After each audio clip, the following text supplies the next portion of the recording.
6 o'clock, and I'm going to call our town council to session on May the 28th. And this is a call to order for our workshop this afternoon. And we do have a quorum, and this will be conducted by Brandon Wright, our town manager. And if you'd like to come, or you can sit there, Brandon. Okay, before you actually begin, I'd like to say a couple words. What we're going to be doing tonight is our workshop on our strategic plan that is in process. And I would like to just recognize that our focus group participation was that of 48 citizens in the town of Trophy Club, and our survey respondents of 127 respondents. So we had a nice participation and communication from the town residents. And this is all under the leadership of Brandon and the support of Tamara, my friend Tamara, who provided all the deliverables that you have. She is the go-to person to support all of this process. In addition to, prior to all of that, we had our directors in their strategic planning, so they invested an enormous amount of time in getting us to where we are tonight. And so this agenda item that we're going to be discussing comes to us in loving hands, lots of input, listening, back and forth, helping us to get to a place where we can continue the process, because it's not over. After tonight, we will then be investing our time on June the 5th and 6th? 6th and 7th. 6th and 7th, and we will continue to get this to a place where we're able to then communicate to the town. And one question I do have of you, Brandon, is because I've had a number of different questions, as well as they were in the survey itself. When can they expect the outcome of the survey results? Do you have any kind of comment on that? I would. Sure. Okay, thank you. So are you referring to the survey from the outline survey, the results from that? Yes, I think that was the way I'm hearing the questions. Sure. And of course, I know that we're headed to an end where it will all be communicated, but I don't know if there's. Previously we had not considered the idea of putting the survey results out there publicly as just here's all the results. Partly because I think I sent it around to the town council as well. It's about almost 200 pages of documents to review and to look through. Not real easily, just publicly looked at from that perspective, but we can take a look and see.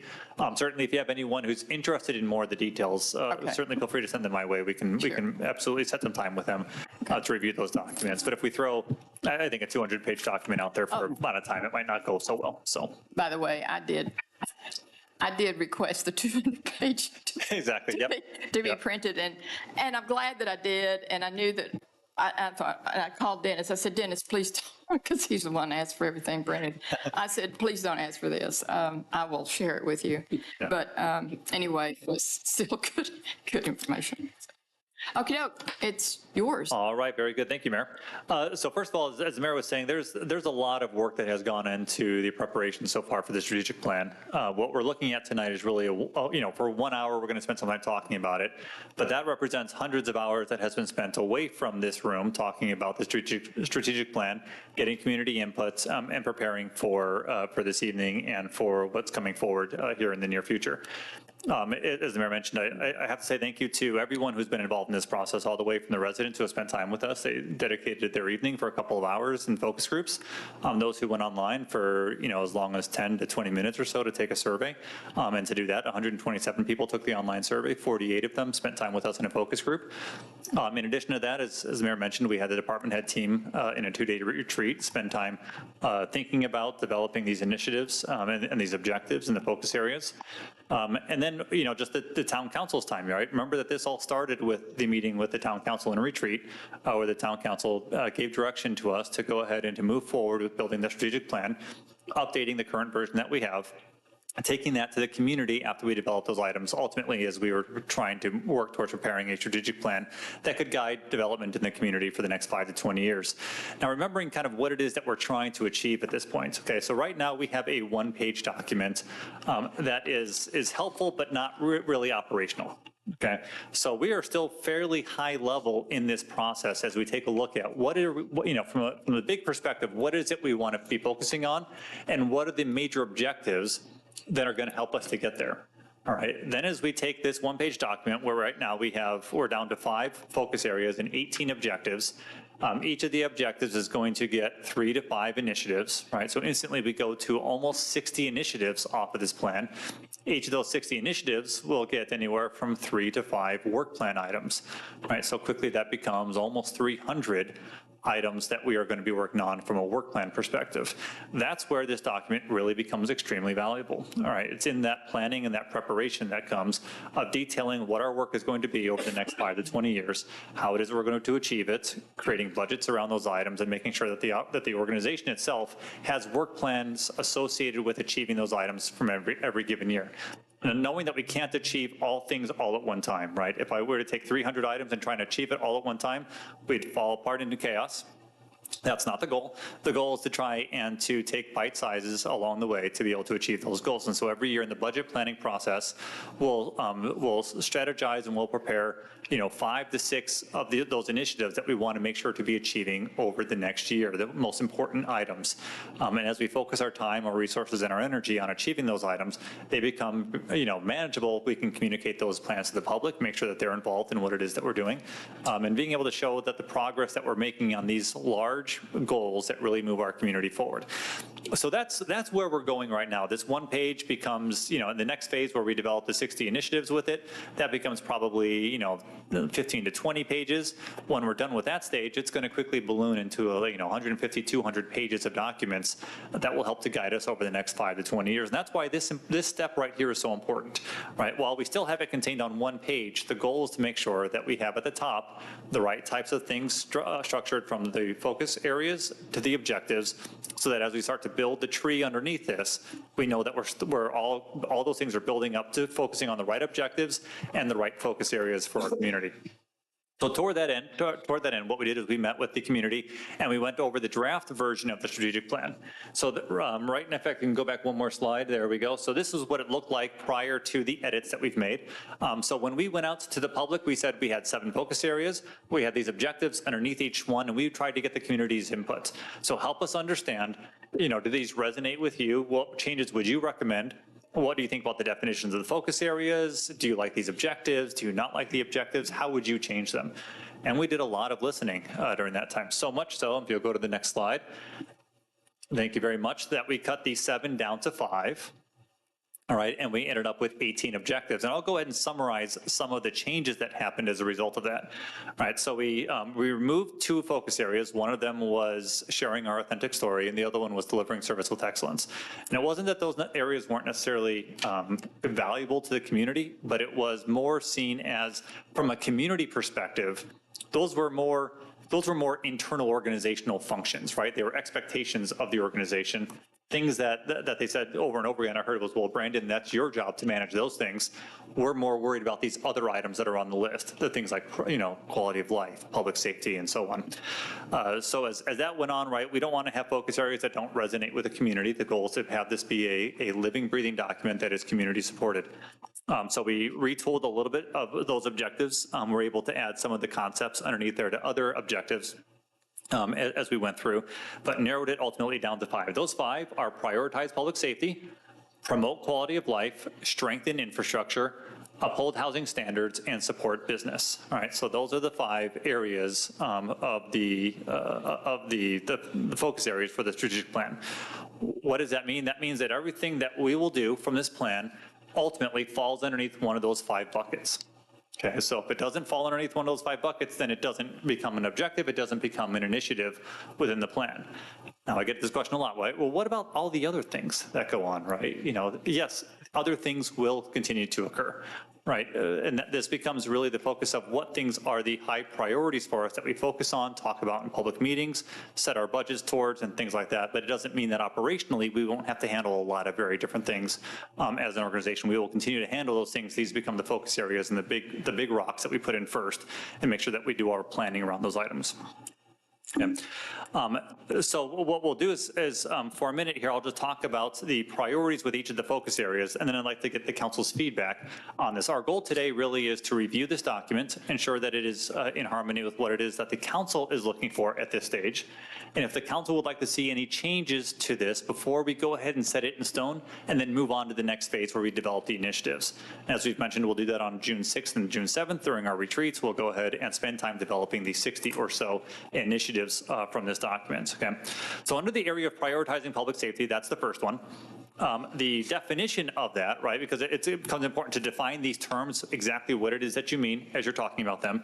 What that means is safeguarding lives and protecting property by actively engaging with the community. All right, so that brings with it a couple of elements, right?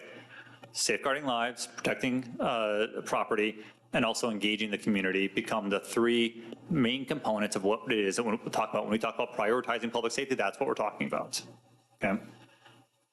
Then we go to promote quality of life, cultivating vibrant spaces and inclusive amenities to foster a thriving community. Okay, again, so we're talking about vibrant spaces and inclusive amenities, right? So that we have a thriving community. That's the idea behind the promote quality of life. Strengthening infrastructure is strengthen infrastructure with proactive maintenance, improved connectivity, and utility coordination. All right, so those are the three elements that become kind of the highlights for that particular area: proactive maintenance, improving connectivity, and utility coordination.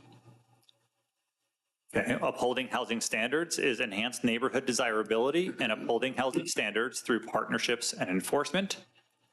So again, this idea of making sure that our neighborhoods are desirable through the standards that we can promote through partnerships with organizations like HOAs and others, and enforcement in our neighborhoods.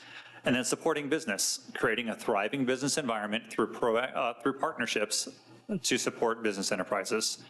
So this is about, again, creating a business environment that supports businesses and partners with other organizations for that. All right, so I'm going to stop right there because we can't do it all at one time, right? So let's go ahead and take those 5 focus areas and see, do we have any feedback so far about things that we're focusing on in those definitions that we, should we be focusing on the right different items, removing some of those items? What are your thoughts? I want to make some clarifications, some guidelines. Before we get into this, we have 45 minutes. Mm-hmm. We're opening up something that could require far more than 45 minutes. So therefore, I think we need to put some parameters on how we develop this. The idea is not to get into the weeds right now, but to get some agreement on what we want to do, because it seems like that whatever we end up with today, we're going to take with us in 2 weeks. That is correct. So I'm just cautioning us regarding the time and maintaining some guidelines for the discussion. Perfect. Yep. No, and you need to facilitate that. Correct. Exactly. Yep. If we get too deep and it looks like we're taking too long with that, certainly we can reserve more time somewhere else for that. Absolutely. Okay. Thank you, Mayor.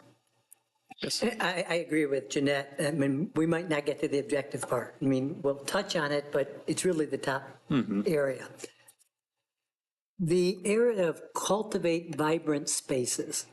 I've read that several times, and I'm struggling. What exactly does that mean? Yeah.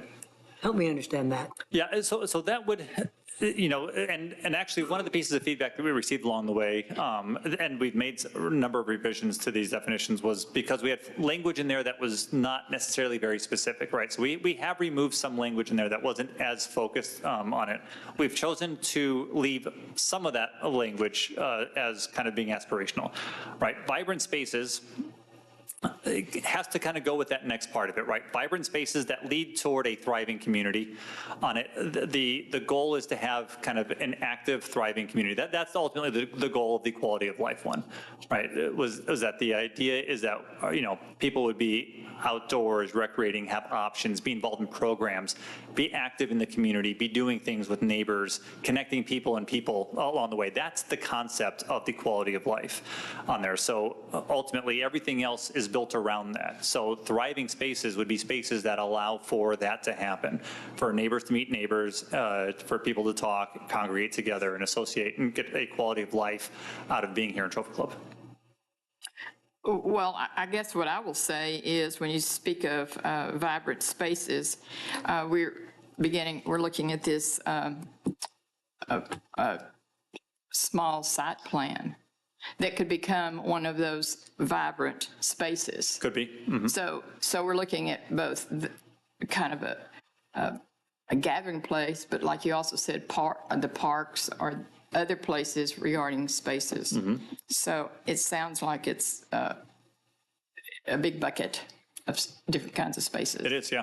Yeah, in this case, you're exactly right. Vibrant spaces are parks, a place where people will get together in the community, be there for the purposes of being together, right? Those are the types of spaces we're trying to create. I do have a question regarding the word inclusive. Mm-hmm. Again, in some of the feedback, that word was highlighted as questionable. Is that the correct word? And again, we don't have to decide that tonight, but it's something that was part of the feedback. Yeah, and here the word means, and we can certainly make modifications to it if the council would like that, right? But here the word inclusive, right? Inclusive amenities means the inclusive for all ages, right? So we're looking at amenities that are going to be for young children all the way to our senior population as well with that. So different types of amenities for all different types. That is what we are referring to there when we talk about inclusive amenities. The one comment I have on the housing standards one is, I don't know that I would emphasize partnerships so much there as maybe policies. I'm trying to think of a scenario, a real world scenario where an actual partnership was in place previously for anything that would relate to that topic. But I feel like our policies is a broader word that can do a lot more heavy lifting in the definition. And likewise for business, clearly we have and will continue to engage in partnerships there, but we may want to add something there about policy as well, because what I would like for us to do is think, when we're thinking about generating ideas and initiatives, think about what are the policies. Because one of the things we can do here very well is to create policies that can set the table for a future framework. Is it policies or is it standards? Or is it standards would be good too, yeah. Something that gives us something to hang our hat on when we go and want to. Yeah. Yeah, we can go ahead and add in those concepts of that through policies, right? That we have into both those items. If the council's, if everyone's okay with that idea, we can certainly incorporate those in on that part. I think the partnerships component of the housing was really reflective of the idea that that primarily our HOAs become very important to us in that partnership realm of how it is we uphold housing standards, and the way that we engage them, and work with them toward that positive outcome will greatly impact our neighborhoods. That was the concept behind partnerships. How do you feel about that? I don't want to go into the weeds about HOAs, but I kind of feel like. Well, we're talking business, not the other areas. So in business partnerships, I like the word policies, but I like the word policies as a way to achieve things, not as the goal. Yeah. In other words, if I'm high up, enhance, and that type of wording is good. That's fine. Mm-hmm. And then when you get into policies, that's how I'm going to do it. Or we're going to have to create policies that do it. Absolutely. That's where my mind goes. Sure. Yeah. I just don't know on a personal level how comfortable I am with the idea that the HOA lever is a lever that the town has at its disposal, being as we're public and they're a private collection of a set of covenants. You know, it's just, I don't know. I kind of like having a nice wall between the two, personally, operationally. Yeah. Where does that go into the business? He mentioned it. Well, I think we're talking about housing standards right now. Got it. Okay. Yeah, All right, sorry. yeah. Yep, no, it's No, okay. you're good. My mind's over on business. That's okay. Smart. Stay there. However, I will talk to you, I'd like to look at also, though, in that I think there does need to be a partnership at some level with our HOAs, because our HOAs consume quite a bit of our space. And some of it is, and let me just give an example. We have the lakes, for instance. And the lakes, their beautiful pond is not fenced so that it's only for HOA. However, if we had a great partnership with them, maybe the town somehow through ordinances, I don't know how you do that, but somehow it could become a partnership in shared amenities. I mean, look at the future. That's a big, huge space over there. It's a big lake. And I remember the letters that I've received from the kids. He wanted me to put fish in the ponds. And I'm thinking, and I'm saying, okay, well, so I think we need to broaden our perspective that we are living in a world of partnerships. Yeah, I think the idea there is that we have common outcomes.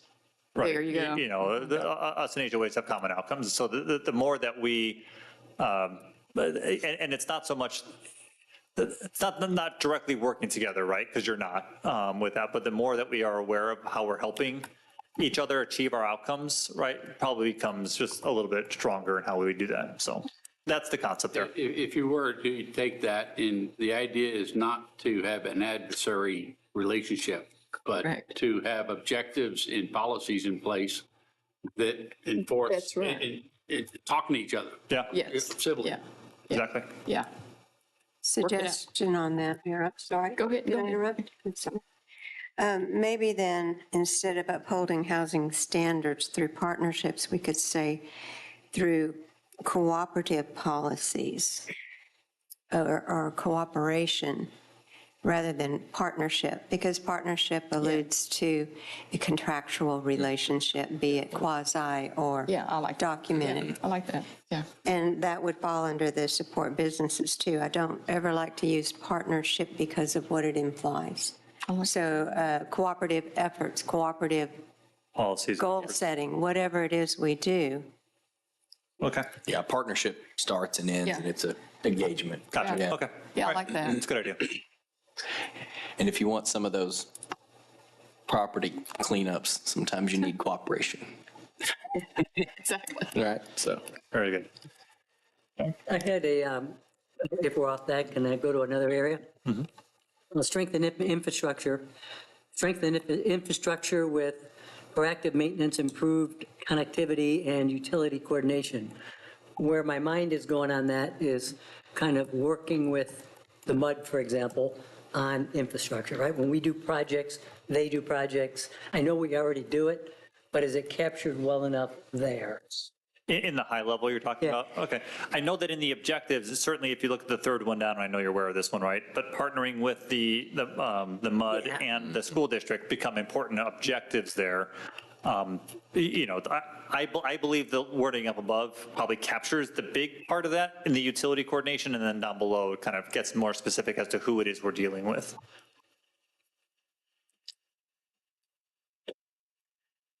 On the improved connectivity,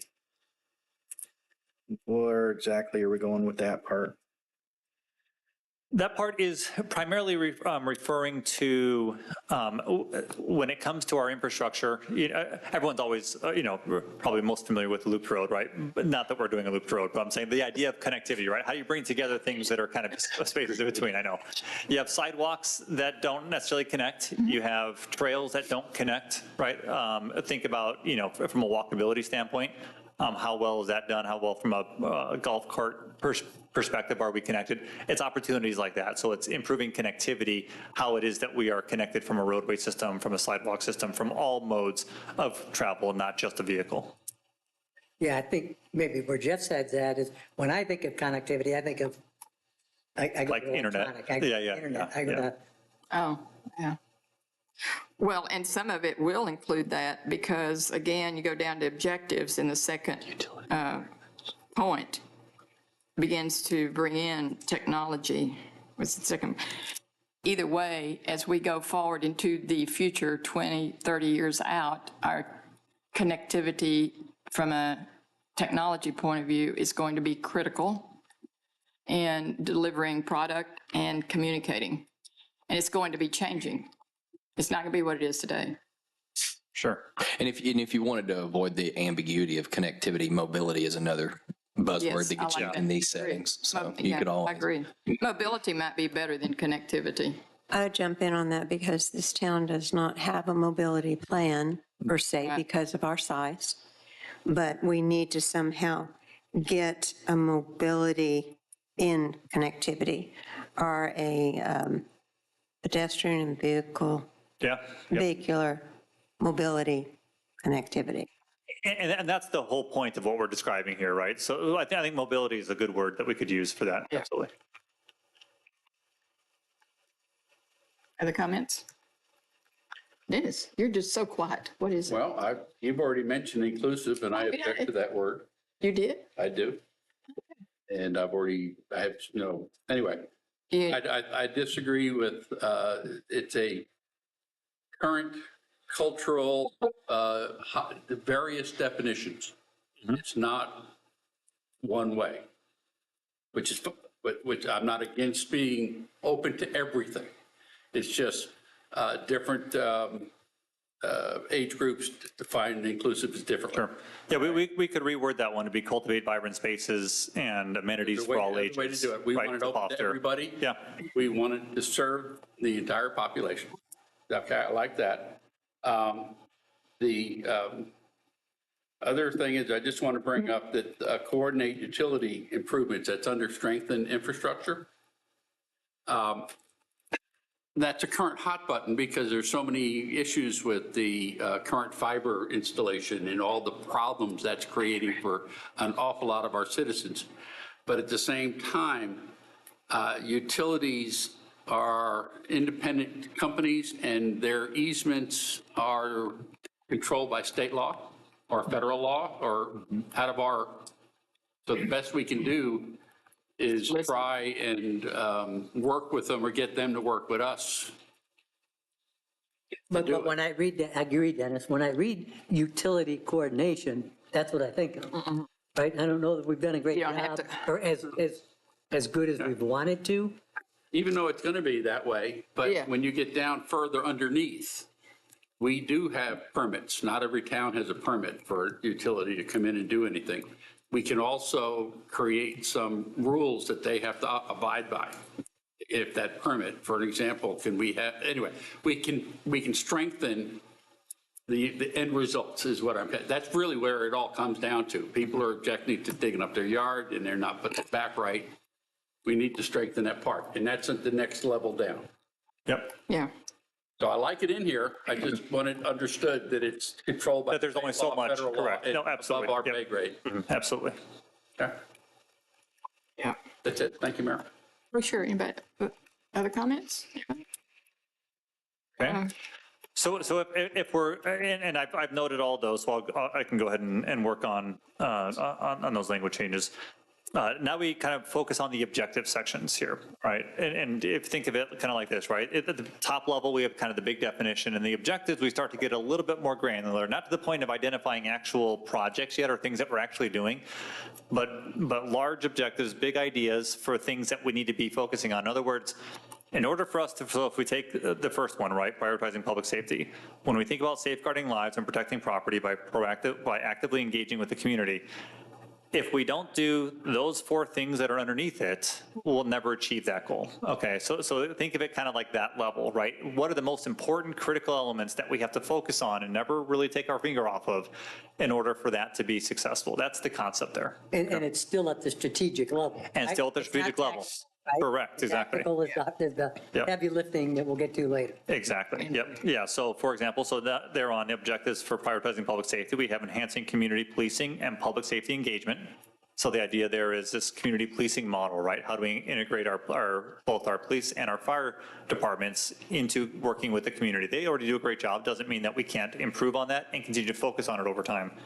Strengthening emergency management preparedness and education, creating strategies to address safety needs, and then enhancing transparency, accountability, and engagement through communication channels, right? So I'll bring up number 3 because that one in our focus groups was the one that probably had the most questions, right? A lot of times the thing was, well, address speeding, right? So, address speeding. The third one down, the create strategies to address safety needs, is meant to be kind of the catch-all for whatever crime element you want to address at any particular time.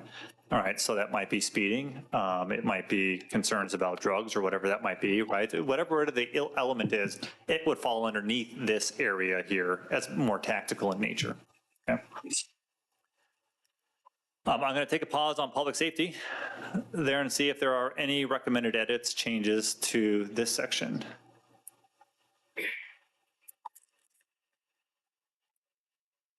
No? Anybody? Comments? Anybody? I mean, the transparency one is sort of to Dennis's previous point, it's the hot button one, right? Yeah. Everybody talks about transparency. And I agree with it there. When you get down to what does that look like? What does it mean? How do you measure it? That's where the hard work is going to happen. It does. Nice line. But what does it mean? But what does it mean? Exactly. And those are the types of things that when we meet in our retreat, we'll start to talk through what does that mean, right? And we'll start to develop those elements from it. Because The work gets harder from here. yeah. Yeah. Definitely. Cool. Yeah. Okay. Anybody? Yeah, very good.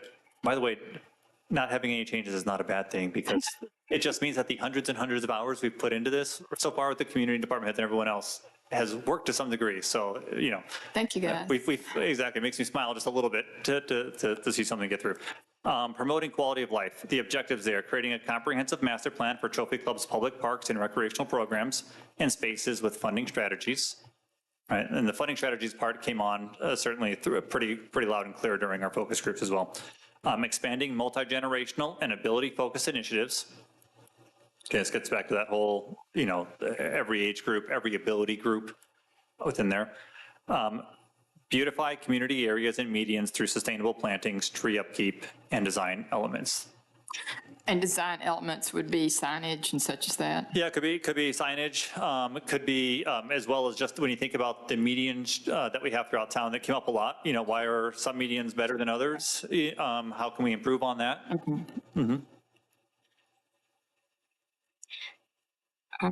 So I know that we took out the word beautification in the focus groups and so forth. Again, though, we do want to do all we can to make our town beautiful or beautification. So talk to me a little bit about why that didn't make it beautification. Well, actually, so it's the flip of that. So it was not originally in our promoting quality of life, and we added it in based on the comments Okay. from both the survey and from the focus groups as well on it. Because this concept of the importance of keeping a beautiful community, Yes. when it came to things like the medians in our green spaces and things like that, we were worrying about, is it infrastructure? Is it quality of life? Which one is it? It felt more like quality of life for us, right? Trying to create these spaces that people enjoy being, feel comfortable around on it. And that's kind of where we ended up coming more into the quality of life element of this, the beautification of it, instead of the infrastructure side. So that was some of the conversation was, should it be infrastructure or should it be moved over? Okay, so when we think about action toward this, we can think in terms of how it beautifies the town, beautification. Absolutely. Okay, yeah. And the importance that element has on promoting our quality of life. Yes. You hear it from a lot of people, right? That Yes. they love driving down our streets. Right. Why? Because A we lot. have the best medians A lot. in the state of Texas, right? Really? And I think they're wonderful. Yes. There are some of them you can't stop looking at them as you drive by them. Some of them, they're just wonderful. It's probably a little dangerous, but. Well, not when you come down Trophy Club Drive, because you can only go 28, so. That's true. Make sure to slow down and enjoy them. We are currently in the throes of creating a parks master plan. And that should be done by the third quarter of this year, I understand. Those dates have changed. So since this is a living document that's going to move through many years, we might want to add, create, and implement. Because I don't want everybody thinking that every year we're going to try to recreate Oh, yeah. Yeah. the parks master plan. Yeah, that's a good point. And remember that this is kind of like the top of the tree, right? So the master plan itself will have a lot of details to it about things that need to be done. And all of those items will start to rest underneath this one particular objective, right? And so, but creating and implementing on the face of it becomes much clearer that the intent is to kind of carry out some of those items. Yeah, Absolutely. because you're saying that's a finite. Once the master plan's done, it's done, so it won't. Well, it's done for whatever period you Correct. submit them for, and I'm not an Right. expert on that, but I would think that it would be a 5-year plan. And I would It's even, at least 5 years. I would even add on top of that, Louis, that we should maintain.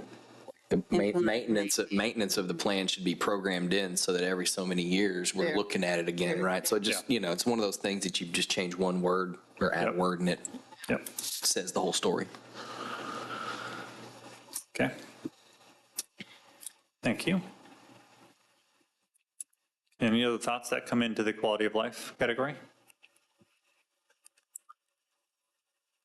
All right, let's take a look at strengthening infrastructure. Strengthening infrastructure has 4 objectives with it.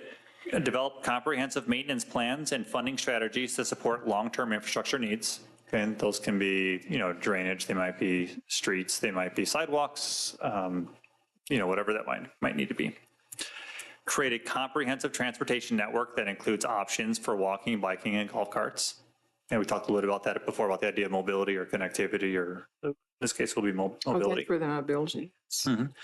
Partner with the Trophy Club MUD #1 and the Northwest ISD to coordinate capital projects. Okay. And then coordinate utility improvements. Is there Again. a better way to say comprehensive transportation network? When I think of transportation network, I think of, we're going to put a bus system in, and I think, Boy, that would go over well, wouldn't it?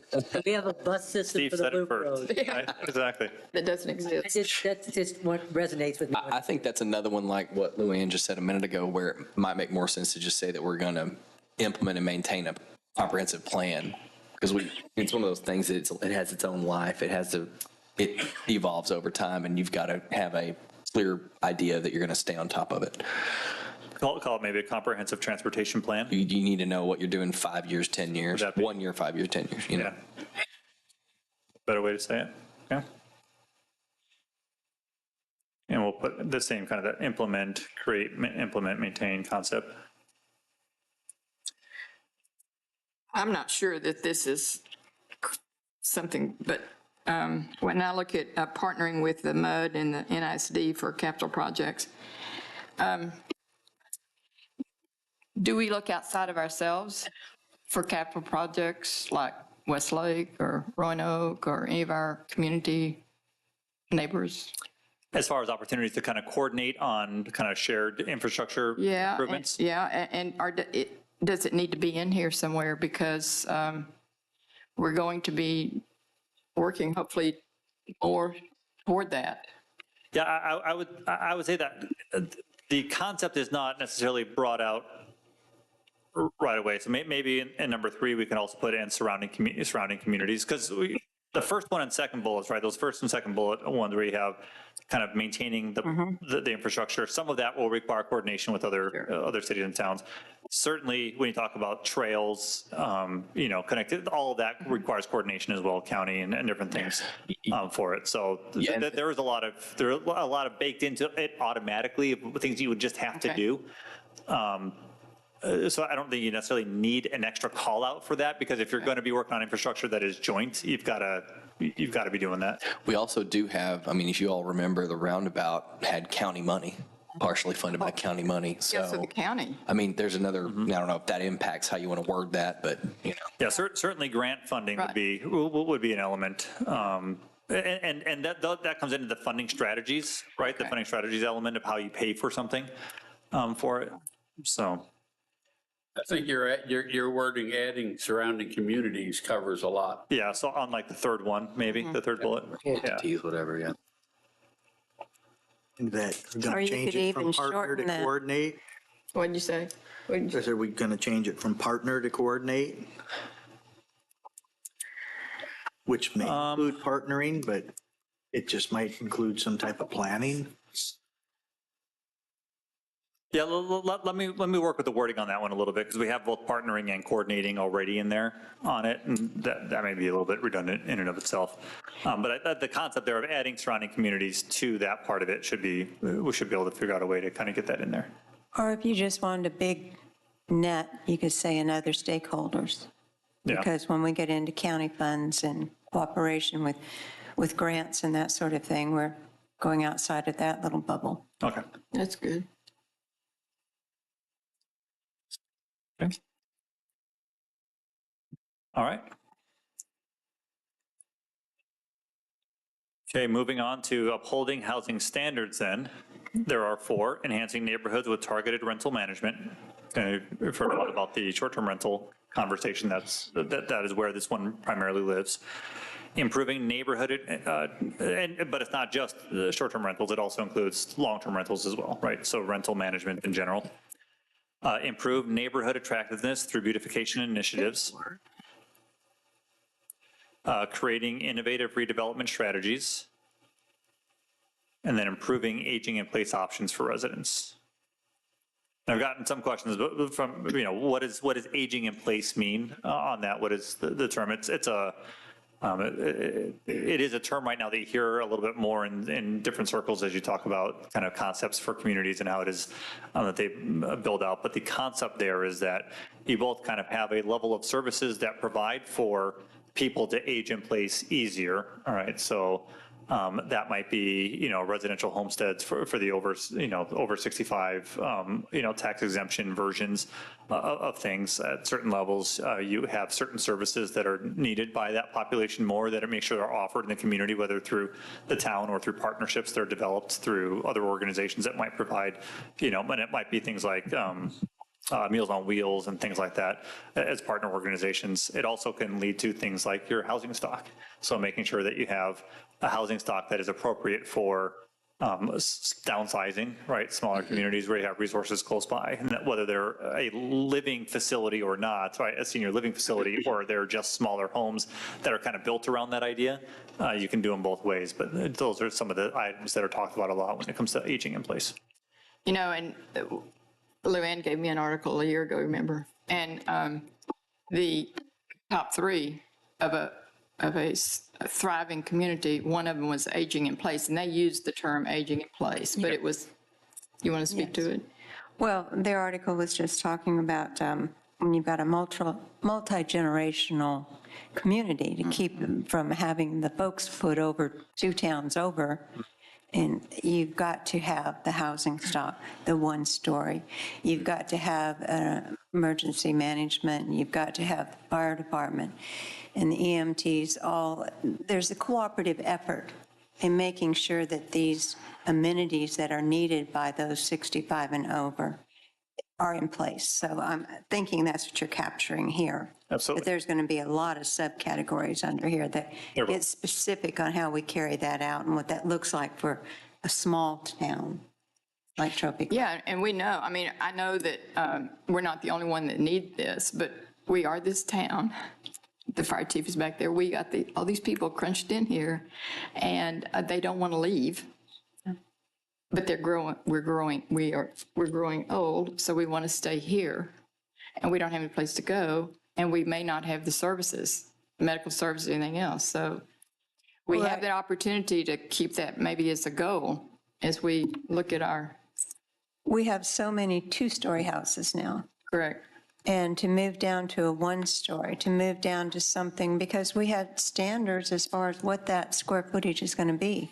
We don't have the housing stock under 2,000 square feet that would accommodate a move down. Yeah. Well, I'm going to expand this a little bit, right? I'm not disagreeing with either one of you. But above that, you have create innovative redevelopment strategies. Yes. Okay? In several towns that I've been involved in as far as building and stuff like that, you're tearing down the little stuff and building the gigantic McMansions, all right? And we have some neighborhoods that that's possible in right now. So when you take improve aging and you include right above it redevelopment strategies, it's got to stay in there so that the redevelopment strategies don't go too far above what we're trying to get to as a community. I don't know if I'm making myself. No, you do. Yep. I get you. 100%. Yeah, those two things can be at conflict with each other for sure. Yeah, that's why it needs to stay in. Yeah, well, and your redevelopment strategy can also include the factors of having particular types of housing that accommodate certain characteristics, which is what we. Yeah. And this is long-term. We're not tearing down, well, we have torn down some and rebuilt some already, mainly for fire and stuff like that. But in the next 10 to 20 years, we will be tearing down and rebuilding. Yep. And that's where we need to focus this on, long-term. Yep. Hey, Brandon, can you go back to the very first bullet point under objectives? I know what it says. What are you getting at exactly there? Yeah, getting at the idea that non-owner occupied housing, right, needs to have an element of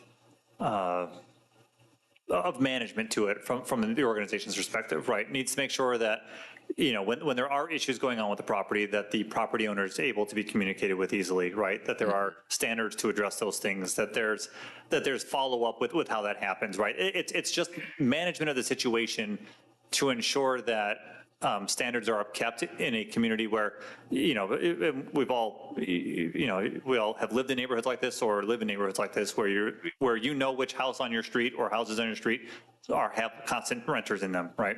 On it, because they tend to be a little bit less kept up over time.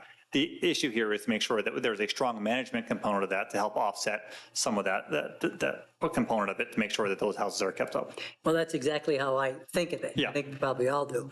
But when you read it, it says enhance neighborhoods with targeted rental management.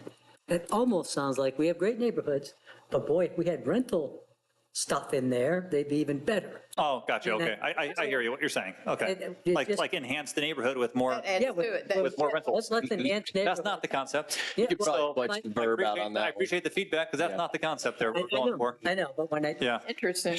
Yeah. Well, just to follow up on that, I think that, again, looking to the future, this is not today, probably not 5 years, but I read a lot about our country becoming a nation of renters, i.e., we're going to be renting more and more houses. Investors are coming into buying the houses and then renting them. And we cannot ignore that. And we need to start now putting in whatever you want to call them, standards so that we can. Oversight and enforcement. Whatever you want to call it. I think we need to pay a lot of attention to that in the next 1, 2, 3 years, because we need to not be looking behind like we are with for instance, the short-term rentals. We're behind on, you know what I mean? Yep. It took over. Don't let this take over our town, and we don't have any way to help maintain the standards we want. Mm-hmm.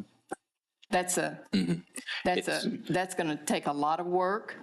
I think it's going to take a lot of research and so forth, but I think it's important. Yeah, there's a lot of data out there about the difference in the cost of buying versus renting and how Very. things are changing. And it won't take long for, you think of a rental as maybe they're just a single family home and someone has a couple rental properties over in the next town over. It won't take long for 75% of the single family rentals to just be an asset in someone's portfolio that's 17 connections away from Trophy Club. Yeah. And so we need to be able to have the same community level of engagement with property owners as we would as if they were the people that owned them, living there.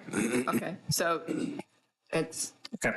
Yeah, I'll reword that one so that it's clear that, the intent of what we're looking at. Okay. All right. I do have one. Oh, please, yeah. Before we move off of this one, I would like if we could add a bullet point in there that in some way emphasizes or calls out I don't know if respecting is the right word, or something that calls out the rights of private property owners. Just because we want to make sure that there's a balance, just like we want a balance between redevelopment and aging in place, we want a balance between policies and what private property owners should be expected to do on their property. I've got a really funny list of things in Trophy Club that I helped legalize in years past that you weren't allowed to do on your own property before 10 years ago, like a lemonade stand, a tree house, an estate sale. I probably could think, operate a chainsaw on a Sunday, and those are all kind of silly things, and we say them to, make a joke, but we want to make sure that our policies, our objectives can reflect the policies that are going to be what our neighbors expect. So, I don't really have any recommended wording necessarily, because I don't want to burden my ideas in my brain with whatever y'all want the wording to look like to make this work, but something that says that we are keeping in mind that people should be able to, have certain autonomy on their property. It seems like a good thing in here. That kind of reminds me, does parking go in there? That's another good one. That's always hot. It's every 3-year hot button. Yeah. I agree with Ryland on that, but the other thing is I think of that goes to anything and everything in here. Yeah. The right of me to be able to do what I want with my property. But at the same time, I live in Trophy Club. So therefore, Trophy Club has some standards of mowing your yard or keeping your house painted or not letting it, go to waste. That's the goal of the town policies, and that's where we're heading. But theoretically, I agree with you on everybody's right to do what they want with their property to that extent. Maybe a way to incorporate that concept is at the focus area definition level, right? Do these things kind of while seeking to protect private property interests or something like that might be a way. And then, because certainly to make any objective around that concept as an objective. It doesn't necessarily drive a particular initiative. Correct. Exactly. But we do still sometimes have to make policy. Because y'all don't want to be the ones on council getting the email that said the police shut down my 7-year-old kid's lemonade stand, which is what happened to me 2 weeks after I first sat here. And I was like, my head about blew off. So you have to make policy sometimes. We paid at least that time enough to buy the lemonade. Yeah, that's right. I'm going to say we have 8 more minutes. Brandon, I'm Very going to good. keep her up here. I appreciate that. Excellent. Okay, let's go ahead. I'll take a look at that from the upholding housing standards, the focus area level. Supporting business, we have 3: strengthen Trophy Club's business aesthetics and cohesion, develop successful business areas fostering a unique sense of place, and boost Trophy Club's brand visibility through strategic marketing efforts. So those are the 3 that were come up with underneath the supporting business focus area. Any concepts or thoughts on those? You had input from the business owners on this as well, right? I'm trying to remember if we had any business owners in that group. That's a good question. A general question, I meant to ask it at the beginning, of the, how many focus group, 48, whatever the number was? 47. 47. And the surveys of 100 and some, were any of those crossover? Meaning did some of the people fill out a written survey and then also? So I know the answer is yes, but I can't tell you to what level that was yes on it. You can tell me, we're close. Yeah, exactly, yeah. If I knew, I would tell you. How about we'll say it like that. But I know there were business owners in the group. I just can't tell you. We didn't ask them, are you a business owner as well? So I can't tell you for sure how many there were. Would it be appropriate to have an objective here that somehow enumerates policies that make it easier for businesses to operate, or, the sort of business, we all talk about business-friendly environment. It's a big buzzword and it's in the headline there, but the objectives here to me are more about They're more about the town. an area, like a physical area or a physical, you know, or like a, let's have a district, a commercial district that has this look and feel, or let's have a, you know, aesthetics and cohesion is another one, right? But I'd like to see something there that indicates that as we consider policy, we're thinking about, does this policy make it easier for a business to operate in the way that they need to operate to succeed? Occasionally things come to us and you get to debating all these funny little ideas about should they be open at this hour or should their sign look like this, and, you know, So in other words, we're designing their business model for a little too much sometimes, yeah. And sometimes we, you know, there's always a line there, but. Yeah. Yeah, we could add an objective underneath this one, that it's something along the lines of develop policies that create a business-friendly environment, something along that line. You know, because, you know, you are correct. It does not have, there's no focus here on policies at the council level, right, that would create a more friendly, less friendly environment for businesses. And typically, you're going to be looking at things like zoning, hours of operation, things like that. Those are the types of policies that you'll be looking at to determine what that feedback looks like. Not to extend the meeting too much longer.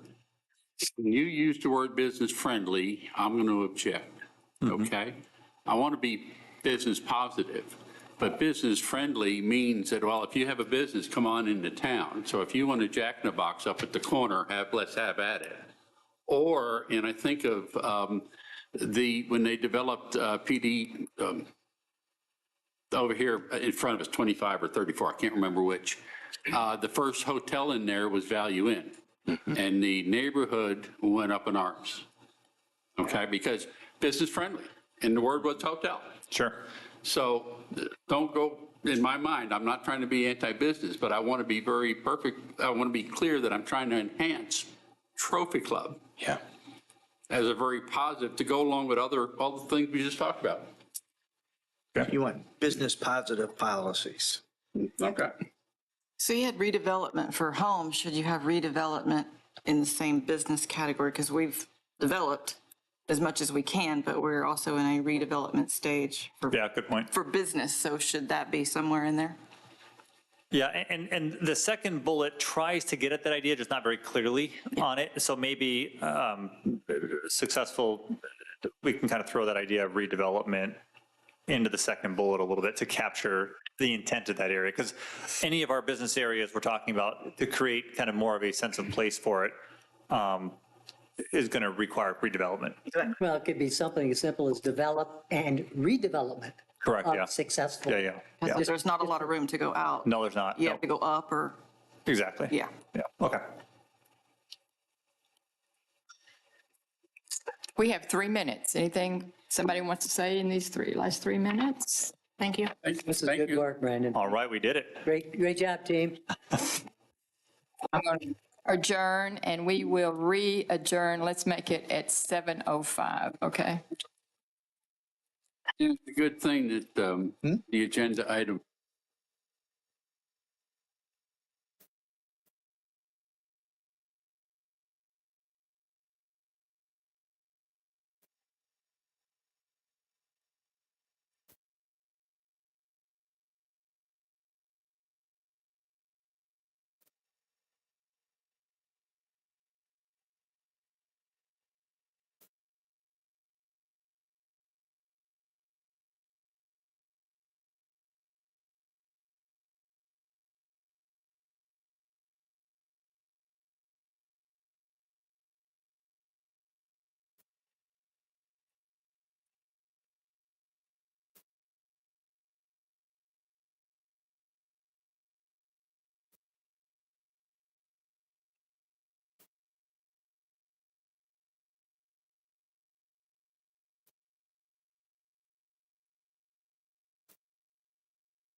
I know that we're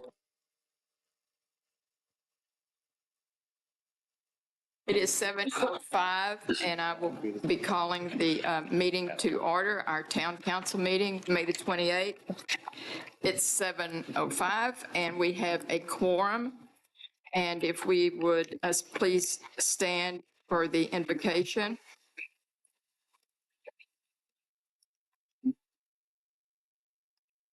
Thank you, Bill. Let us join together in prayer. Almighty, merciful, gracious, and loving God, as we gather now in this place with important work before us, we first stop and seek your grace and your love. Our hearts break for the devastation we see in our own and surrounding communities.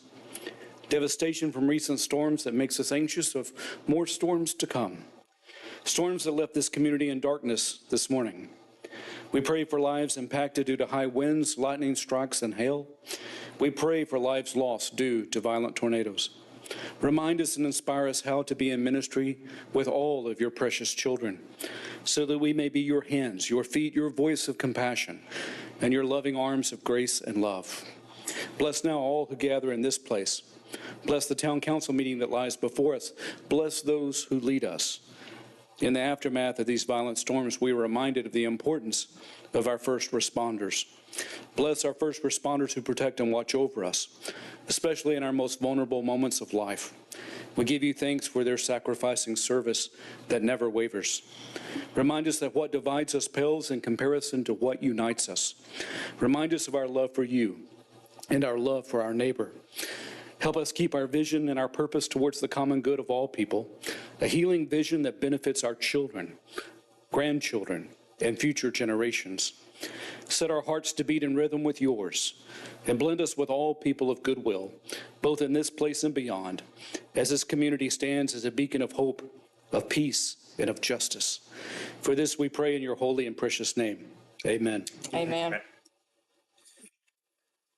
The pledge. I pledge allegiance To the flag of the United States and to the republic for which it stands, one nation, under God, indivisible, with liberty and justice for all. honor the Texas flag. I pledge allegiance to thee, Texas, one state under God, one and indivisible. Thank you. Do we have public comments? No, we do not. No public comments. Thank you. And so we are going to ask our fire chief, Jason Wise, to speak to us, to open us with a community spotlight. I want to say thank you for your article in the Trophy Club Neighbors. It was well received. And again, it's a way to communicate to the town your responsibilities and how you help us. Thank you so much. Good evening, Madam Mayor and Council. Thank you for inviting me to the Community Spotlight and speak about EMS Week. There we go. Thank you. All right, so May 19th through the 25th was we marked the 50th anniversary of EMS Week. So this year's theme, honoring our past and forging our future. That reminds us to acknowledge the foundational work of all those who came before us, and while also striving to build the EMS system that we envision for our future. All right, so EMS is a young profession. It's a very young profession when you compare it to some of the others. So think about community policing, the fire service, nursing, okay? When you look at those careers, those things all began in the early to mid to late 1800s. And the 50th anniversary of EMS Week tells you how young we are as a profession. That's in the 70s. What was going on in the 1970s? Right there, right? We were entrenched in the Vietnam War. Richard Nixon was our president. The Godfather was in the movie theaters at that time, and disco was dancing its way into the mainstream. So put that in perspective. That's what was going on when EMS was beginning to gain traction. It was only in the early 70s. So what's interesting is just a little bit before that, the National Academy of Science published a report, gave it to President Johnson. It was called Accidental Death and Disability, the Neglected Disease of Modern Society. What this report showed him and to the country was that in 1965 alone, all right, that vehicle accidents killed more Americans than in the Korean War. So think about that. More people in America were killed by vehicle accidents than in the Korean War. So revealing the pre-hospital care at that time, it was painting a picture of what we as ambulance attendants at that time were doing, right? It was said that your chances of survival at that time, would be better in a combat zone than just on the streets of America. All right, so there were some challenges there. We had to get a hold of that. So what happened? That report identified a lack of standards, a lack of regulations for ambulance providers, and we needed to train personnel.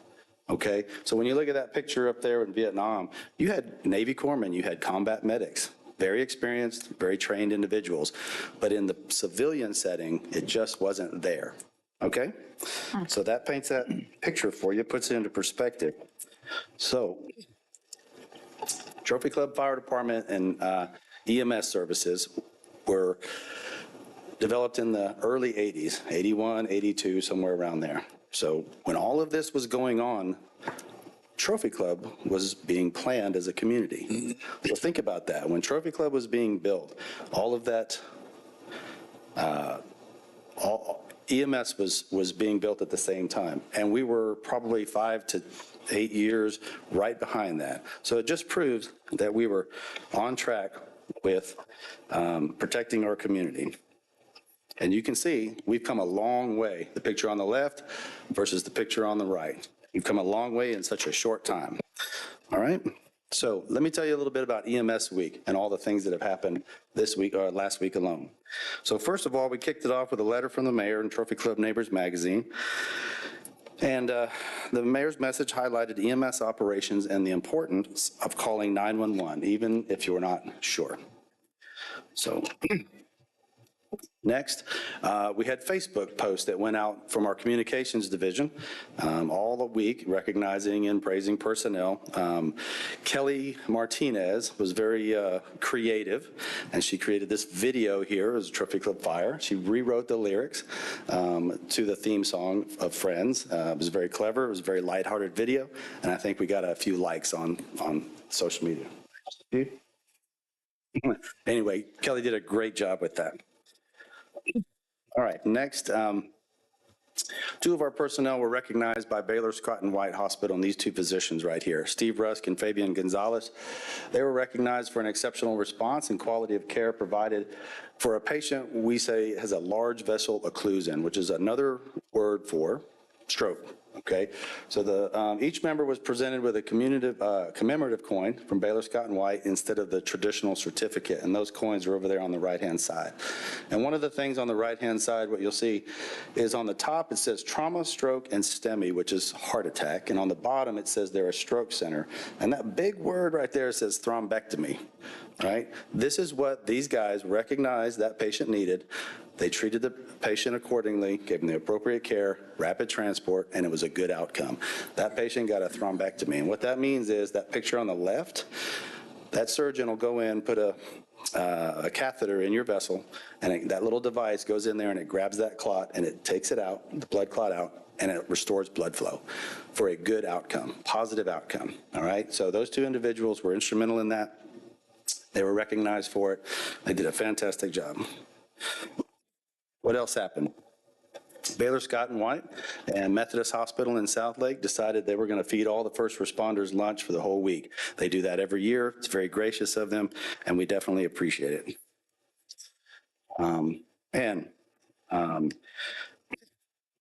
Friday, we got notice from the American Heart Association that we received another achievement award, the Mission Lifeline Gold Award.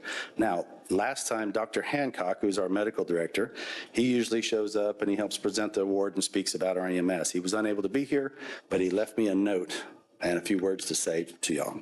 So this is from Dr. Hancock. He says, the American Heart Association Mission Lifeline Award is awarded to EMS providers who meet extremely high standards in the treatment of the most severe type of heart attack. It's an ST elevation myocardial infarction. That's big words, right? Heart attack. Okay. As a longtime Trophy Club resident and the EMS Medical Director for Trophy Club Fire Department, I am honored to announce that we have once again been awarded the Gold Level Mission Lifeline Award. This is a true testament to the training and dedication of the EMS providers who provide such a high level of care on a daily basis. This training and dedication is also why residents in Trophy Club are approximately 3 to 4 times more likely to survive out-of-hospital cardiac arrests when compared to national averages. I personally want to thank the council for your continued support of our department and for providing the resources that allow these men and women to provide such high-quality medical care. Sincerely, Robert Hancock, DO, Medical Director. All right? What he's saying is it's true. We provide a great service, but that service is not great because of one person. It's a team effort, and when I say a team effort, it's our dispatchers, it's our community for making the call to 911, recognizing that they don't understand what's going on and they need some help, and they make that call early. Our providers for being trained, educated, and experienced, to our partners in the healthcare profession, Baylor Scott and White and Methodist in Southlake, and you guys for helping support, and our community for helping us support that service. Time has gone by, and I'll tell you, the cost of doing business has increased, right? But we are well supported, and we thank y'all for that. All right. I'll give you a great example of how it's such a team effort and what we like to see. Good outcome. Had a young lady come by the station the other day, brought her 3-year-old daughter and her baby sister. She wanted to say thank you for the care our paramedics provided for her. She brought us Gatorade and potato chips, right? Just to say thank you. We transported this young lady for a traumatic injury, went to the Children's Hospital. She had a positive outcome. And we can look at commemorative coins and we can look at achievement awards and things like that. That certainly validates what we do as a service. But watching that little girl connect with that paramedic that took care of her, that was priceless. And all of that is because we're a well-supported system, and we couldn't do that alone. And so that reinforces the fact that what we're doing as a system, what we're doing as a service, it reinforces that we're going in the right direction, and not only as a department, but as a community, as an organization, as a town, right? And we thank y'all for that. So making that connection with them, that's very motivational, and we just love that. So, and just like in the video it says, Trophy Club Fire Department, we'll be there for you. So with that, is there any questions or comments?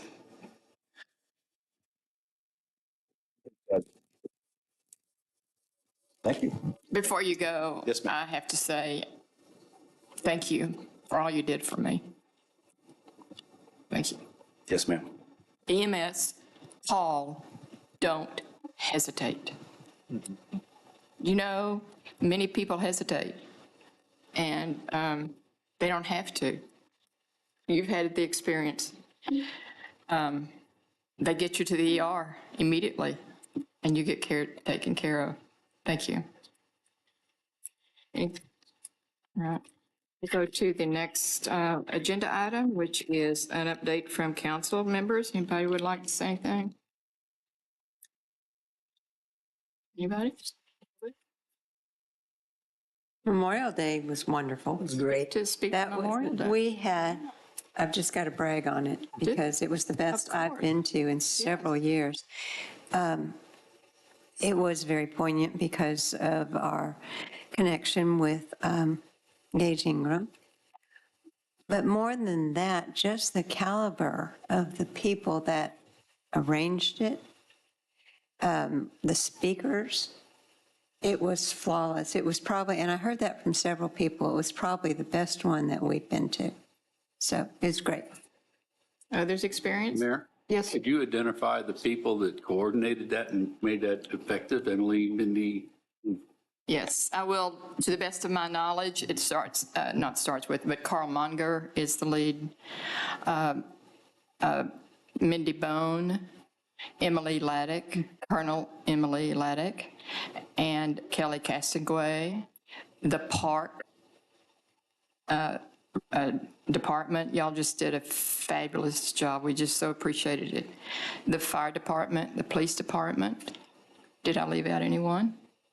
Clerk Color Guard from Oh, Roanoke. the color guard. And don't forget And who? CBs. Oh, the Navy Sea cadets, and also the young men's academy leadership. Leadership, what? Young Men's Service League. Young Men's Service League. They planted the flags the night before and picked up the flags. It was a well-coordinated, well-attended, and we just had a great time. It's a beautiful service, beautiful service. We thank you. Before we go, though, I do have to mention, since no one mentioned it, I will. We must recognize our, Mayor Pro Tem. what's your Steve, would name? you stand up and take a bow? What's your name? Steve Flynn. This is our Councilman Steve Flynn, who made it to the front of this wonderful magazine, Trophy Club Neighbors. And again, it's just a great way to meet your neighbors. We meet families, we meet Steve, and he has a wonderful story in there. So we appreciate the magazine supporting our families. Job. Beautiful picture, huh? Good job. Especially fold it in half. Look yeah. at the one side. Oh, yeah, you did do it like that. The dog. So it was wonderful. Thank you so much. Anything else? Anybody? Okay, working for you, Brandon, you're next. Okay, please. very good. First of all, today and this morning in particular was a very busy day here in Trophy Club, where we had storms rolling through this morning on that. And so obviously as a community, we saw some flooding. We saw some, downed limbs, trees, things like that from the windstorms through that. Staff, I can't give enough praise to our staff who jumped right on it. As of about 5:30 this morning, the communication started very early with trying to make sure that we were getting out, barricading roads that need to be barricaded because of flooding, making sure that we were addressing, down limbs in streets, removing those, and then answering, obviously, a lot of calls from residents as well. A couple of questions that we've gotten throughout the day. One of them is important just to realize about the, what happens when a tree falls in my yard? Who's responsible for that? We receive a lot of calls. We will always receive a lot of calls. Maybe we'll educate a few more people here during our meeting today. But if your tree falls in your yard, it is your responsibility to go out and to clean it up. If it falls in the right of way or it falls in the street or things like that, staff will go out and will remove it from the right of way, meaning that we'll nicely place it back on your property as we go by to make sure that it is not hindering the way of traffic going by there. But a lot of people don't realize that. They'll give the town a call thinking that we have crews that go out and respond to downed trees in people's yards. For that, there are plenty of contractors out in the community who are willing to go out and help and assist with that part of it, as well as obviously neighbors and friends and things like that sometimes jump in and help. For that. But with other things that come up, just make sure to stay tuned to the town's Facebook page and our social media sites, obviously, our website, TC alerts, things like that. They're great ways to stay informed of what's going on from a weather perspective for that. Also, just making sure that you're following the local news and the weather divisions of what's coming, because it can happen very, very quickly. Yesterday afternoon, we were not expecting the last roughly 24 hours of weather that we've had from this, so it very much came by surprise. But when it does, rest assured that the staff is here at the town ready to respond and to quickly jump on those items and address them. And things are already looking much better than they were this morning. We've had street sweepers out, we've had our crews out making sure they're taking care of the debris and picking up the things that we need to in the right-of-way area. Okay. We also have coming up a couple boards and commissions meetings. The Crime Control and Prevention District has a meeting on June 5th. That is at 6 p.m. We also have our town council retreat. We brought that up a couple times, but June 6th and June 7th, that's a Thursday, Friday, next week. And then we also have our next town council work session and meeting on June 10th. We will start early at 6 o'clock with the work session, and then we'll go ahead and start the regular council meeting at 7. And then probably the best part over the next couple of weeks is that we have Goonies coming to Harmony Park. So Harmony Park on June 7th, 8:45 p.m. You can come get a chair next to me if you'd like to. We're going to watch the Goonies that night. So if you want to find out more about it, go to trophyclub.org/Goonies, and you'll find more information about that. The 4th of July is coming up here soon. We are very, very excited here in Trophy Club. First of all, the Parade of Patriots. Registration is now open, okay? The parade will be on July 4th at 10 a.m. And following that, we have the Patriot 5K and Fun Run, okay? So if you want to be in the parade, you have to submit your registration for that by Friday, June 28th by 5 p.m. It is free to enter the parade, but you must register. Let's see. You can sign up at trophyclub.org/parade. That's where you'll go to do that. Next, if we're talking about the 4th of July, we're talking about planting flags as well. The flag planting will be underway here soon. The Trophy Club Stars and Stripes Committee is working to keep on this great tradition here in Trophy Club. 40,000 flags being planted throughout the streets of Trophy Club. They're always looking for volunteers to help plant flags. You can go to the Trophy Club Stars and Stripes Facebook page, or you can email Trophy Club Stars and Stripes, all spelled out, at gmail.com. Again, Trophy Club Stars and Stripes at gmail.com for more information of how to get involved with flag planting. And then last but not least, our partner organization in the Trophy Club Municipal Utility District number 1, the MUD, is beginning their annual water line replacement project throughout town. They're going to be starting on Sonora Drive, and then they'll be moving to their other areas throughout town. You can stay tuned with that. We usually have information available to us midway in the Town Weekly about where they're going. But it's going to take about 5 months to complete all the projects that they have in mind for their annual project. While they're doing that, you may have times when fire hydrants are temporarily out of service for that. Obviously, that's all very much planned with their fire department, so you don't need to worry about that. But it also may restrict access to driveways during some of those times as well. If that happens and you need to park on the street, that's fine. Trust us, you're not going to get a ticket that night for it, so you'll be fine. But if you have any questions or concerns, give the MUD a call. Their number is 682-831-4600, or you can email them at info@tcmud.org, and they'll be able to assist you with that. And that's all that I have this evening, Mayor. That's all? Thank you. But yeah. Thank you.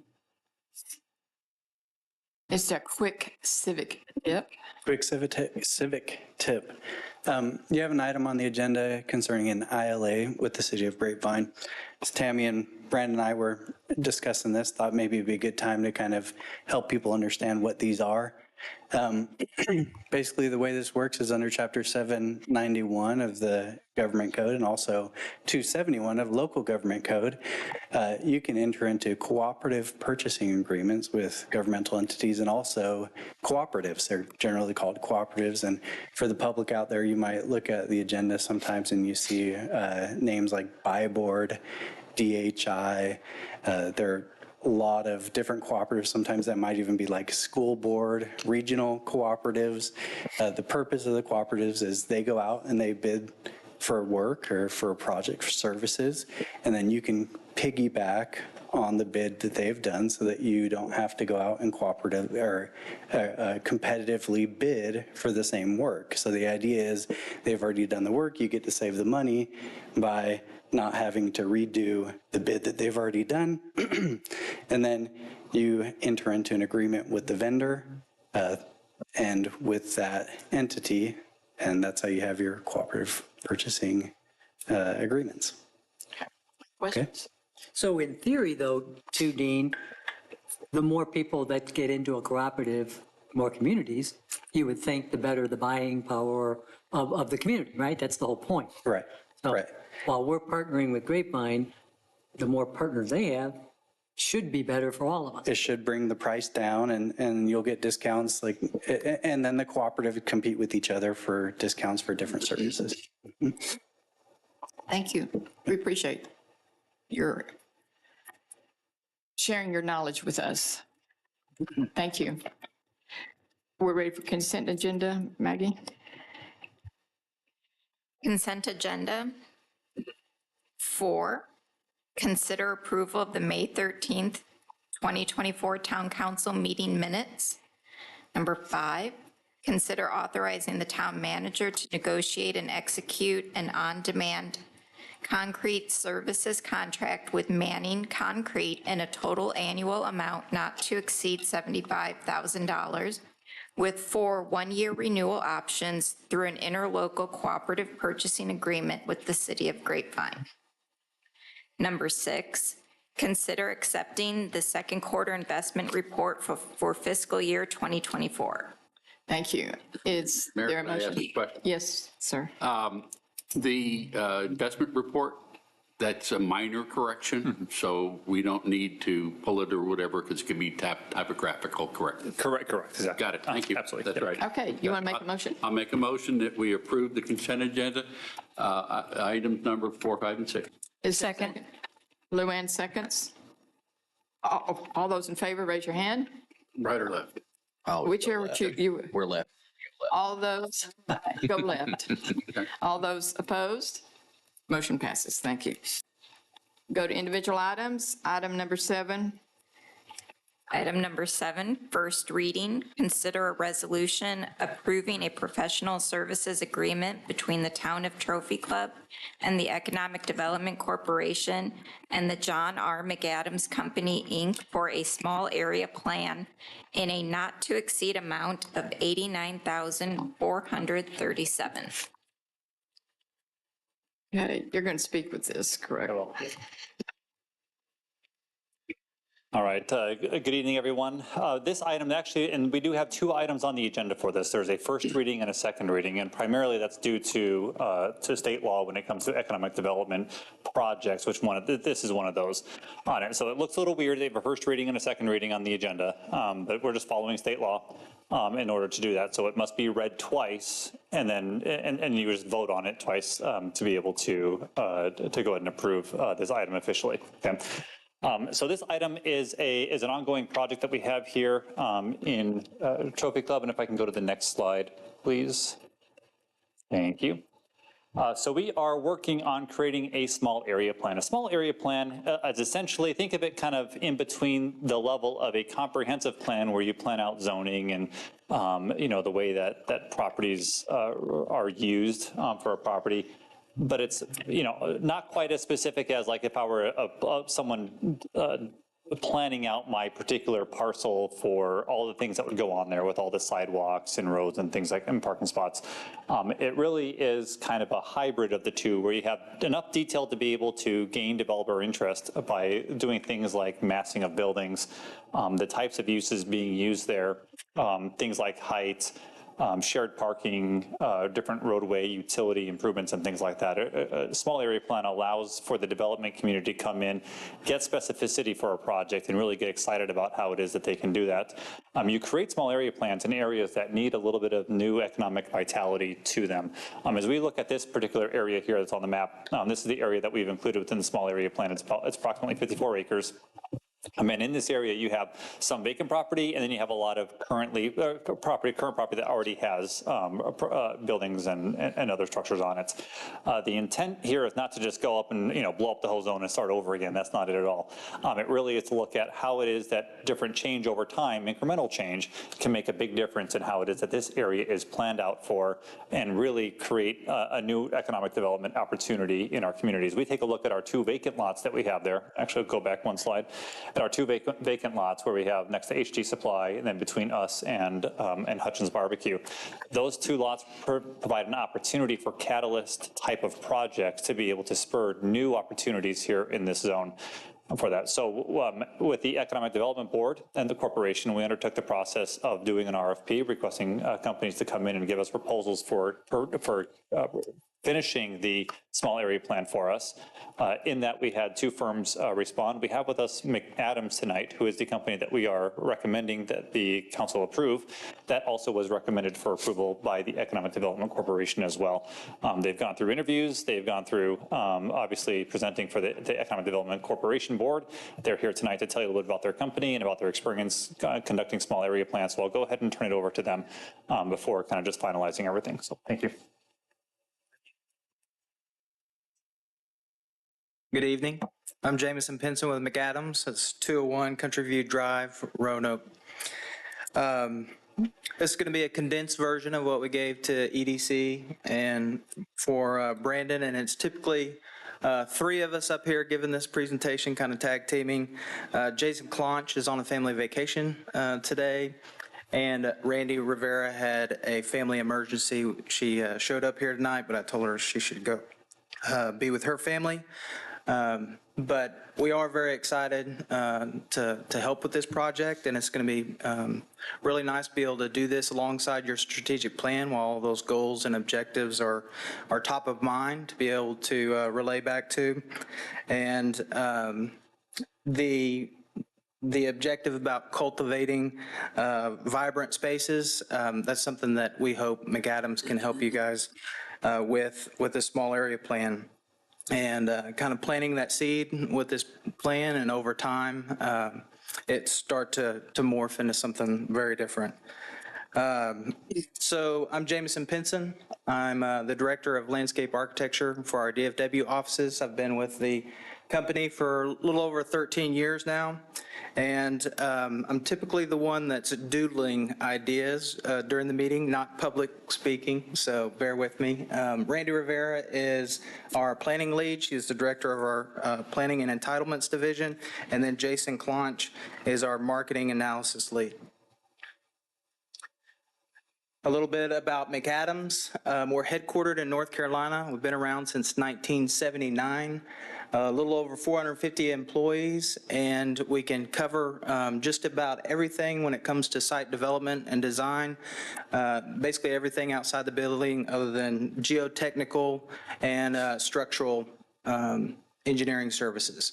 So we have a wide range of services to offer our clients. And even though we're headquartered out of North Carolina, we're no stranger to the area. Von Bucher established G&A Consultants in 1991, and we were acquired by McAdams in 2018. So we've been doing work here in the area and in the community for a long while now, and we've got locations in both Louisville and Roanoke, and we have 72 employees here in the metro. Catalyst, Jason Claunch and his team, we would definitely not be the same team without him. They bring a great deal of expertise and are really able to cross-check the designs that we bring forward to make sure that the market can bear those and that they'll support that. We've worked on numerous projects together, a few just to name, Roanoke City Center in your neighboring city, Crossroads, First Ranch, the canals at Mansfield. So we have a pretty good record of working with Jason and his team, and great relationship there. During the EDC presentation, we talked about a couple of past projects that we've worked on that are going to be a little bit similar, have similar traits to the one that we'll be doing here for you. And one of them was the comprehensive plan for City of Highland Village. And as part of that plan, there were several small area plans attached to that with some of the parcels that the city still had ownership and control over, and looking to McAdams on what were the best ways to use that property in the future. The canals at Mansfield, this is one that we've been working on here recently. We started this last year and went through the concept planning phases. For the master plan, they wanted a water-centric development. This is about 150 acres, and it was really to drive the economic development and attract users from Fort Worth and Dallas, and really be a competitor to the Arlington market. And then we're skipping down to the project schedule and the programming phases, which are there on the left-hand side: explore, evaluate, envision, enact, and execute. So we've kind of categorized all of our deliverables in that manner, and we really feel like we can accomplish bringing the plan to you in the 8 to 10 month time frame, and then the implementation process would start to begin of how to pull that together. And that is the condensed version I have for you tonight. I will do my best to answer any questions you may have without the rest of my team here. But why McAdams? We're very focused on serving the community, fueled by innovative solutions, committed to design excellence, and attuned to the market dynamics. Thank you very much. Go sit down. Y'all have some questions? Okay. Of course. No, James, no. I Stay. have a, Oh, don't sit negative, down. I have a negative reputation of asking questions. First of all, the projects that you just presented are fantastic, but at the same time, how much were raw land and how much was already developed property that was replanned? So the canals at Mansfield, that was a greenfield site, and it was approximately 150 acres. And as far as the individual acreages of the small area plans for Highland Village, I do not have that information for you. Okay. Part of the scope of what you've got today for us is developed already. How should the town look at if you come in with a different thought for that property than what's already there? And we already have, I'll use for an example, we have some restaurants out there that's included in if you should recommend something different, how do we treat those people? What should we look at? I don't have the full answer to that, but during that implementation process, along with the beginning processes of the stakeholder input, we would have some of those conversations early on about what ifs, what their long-term goals are for their business. Do they have any future plans? Would they be open to working a deal, so to speak, with the town for a different use? And maybe there are some incentives that could go with that business owner along with that. And then as we work through the plan and make sure that everybody's vision is intact and we're moving forward to one united goal for the small area plan, then the implementation process that would start to unravel a little bit more of that framework of how to make that come to fruition, so to speak. Okay, so your plan is going to include how to move forward, not just here's a nice design, but. Yes, we would be available to work with the town on the implementation process. Thank you, David. So you're not, I remember asking the question to, I think it was Jason. Jason. That you have actually taken a fully developed environment and reinvented it.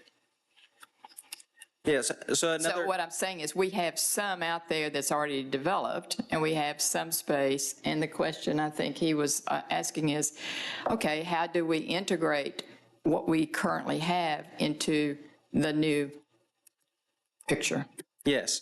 So there have been different projects that have been fully developed, and it's kind of a total rebuild. This one has some vacant land and so it's definitely got some hair on it. But Bedford Commons is another project that we're currently working on, and it has existing uses on it and some vacant property. It's very much similar type scenario, and we're currently working on the city with that as well. So it takes input from all parties to be able to work with the business owner. It'll have some participation from the town, and then we'll help be generating ideas from our side on how to make that happen on the implementation. Yeah, just to be clear, to make sure that this part's understood, is, Councilman Sheridan, is that the current contract does not engage them through the implementation phase on that. So that they will have strategies for implementation. That will be part of the small area plan, but that's a separate deal if we engage them further in the implementation phase. Yes. Okay. Yeah. I have a question. Okay, Go ahead. Go ahead, Steve. I'm not sure, Jamison, that this is directed at you or Brandon. Is the number that we're talking about here, the 89,437, is that in the deck or is it different than what we saw? It is in the, let's see, so if you go. Yeah, I'm on page 83, no, it's is in it? there. Correct, yeah. So on their RFP response, it is page 19 on it. That's the. Does that have, Page 19 on theirs. so it's, do you see? Yeah, it was. Correct, yeah. So you have, Less, 79. Yeah, as I remember, they said that at the EDC meeting that Correct. they were making 89, but yeah, so more than likely the it would be deliverable, 79. the what I'll call the typical set gave you- of deliverables, yeah, right? Is $76,937.50. That part, we are engaging all of those levels, as well as the fiscal impact analysis for $7,500 as well. And then I think we put a couple of $1,000s on there for some incidentals in case those come along. Was my real question, the 5,000 reimbursable costs, but what is that? I think that may be some of the overs, the incidentals, but that would cover different things if the town needed us to do any printing, any deliverables. It could cover any expenses related to the project. So miscellaneous. Miscellaneous. Correct, yeah. objects. Okay. Typically, if we ask them to come to a meeting such as tonight and to present something that they weren't scoped for, things like that, so. Rylan, you had a question? Yes, ma'am. The comment you were making earlier, I wanted to just get more clarification on that. Specifically, how do you approach, what are the philosophies that you look at when you are approaching a partially developed small area? Because you addressed the idea of repurposing, but that's only one option. And I mean, that's also, I don't know that that's necessarily, it's certainly not my objective. Personally, my objective is to have a coherent plan for the area as a whole, because it's been developed piecemeal since 2006. So what is your continuum from as is to redevelop or repurpose an existing use, and what are the criteria that you apply to land on some area that could? Well, I'll say definitely play off of your strengths, and you've got some strengths here with some of your anchors, and then continually look for design solutions to work on the weaknesses. So there's a lot of different constraints here.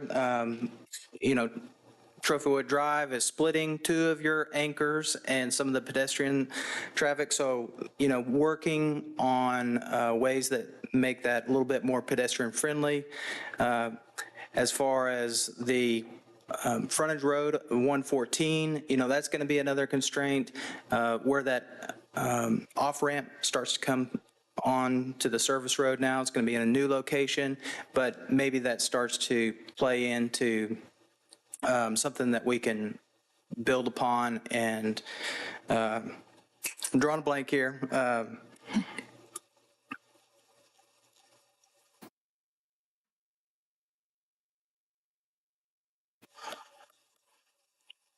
Build upon to create a strength back into the end of the plan. I apologize. It's been a long day.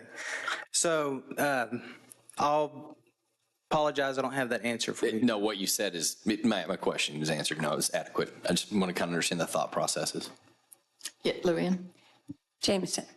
I would think that the goal is to create a cohesive destination and to capitalize on what we already have.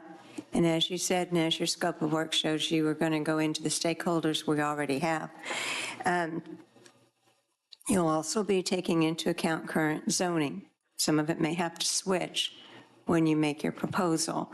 I believe that the remaining property behind the parking easement by the restaurant is, and I just went blank on the name of the restaurant. HD Supply. Thank you. See, it doesn't just happen to young men. HD Supply. It's currently zoned, I believe, for 3 restaurants, which of course, we already have a lot of restaurants, so that'll have to be taken into content. But that remaining of that 5-acre tract that fronts on 114 is now encumbered by a 2-acre permanent parking easement that benefits an adjoining property and spreads to any development that is made on the back remaining 3 acres. How deep do you go in your investigation when you start making recommendations? Will you have a title report that tells you what affects the properties? Or do you just go into design as if it were a 2-dimensional property? Well, we'll take it to the 3-dimensional aspect, but we'll definitely be taking into consideration some of those existing parking requirements in the HE Supply. They have, I forget the number of spaces that they're entitled to. 195. 195, but we can work with them and with the design, talking about shared parking agreements, looking at ways to reorientate that parking so that it's best suited for all the new users and not just that one business. Well, one thing I'd like to point out is that parking agreement was drafted in that it spreads to the land adjacent to it in the back when it's developed. So we've got some challenges there, and we need to look at what the encumbrances are on that very deeply, because it's going to affect anything that you propose. Yes, ma'am. Thank you. Any other questions? I do have a comment, and again, it's based on a comment made at the EDC meeting, and actually a discussion that Dennis and I spoke about. But as you continue and into this design schedule and step by step, you begin to think, as the design evolves and develops, you're also looking at potential developers and our people who would want to come in and support this project from a development project. You want to speak to that for just a little bit? Yeah, so we at McAdams have a lot of different relationships that go across lines with different developers. Jason Claunch has a very large list of people, and so him being in the relationships that he's able to spur a lot of those conversations early to help gain interest, pique people's interest, see if what we're coming up with is actually viable as well. And with the canals example, there was a JV partnership with the city there.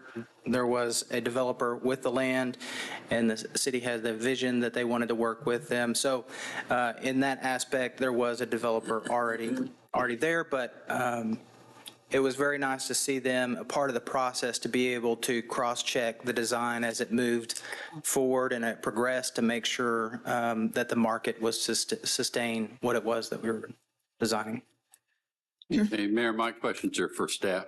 Okay. I do have one more question before you sit down. All right, you said in 8 months, you should have a design kind of ready. Is that correct? 8 to 10 month time. Yes, ma'am. Do you know that's December and January?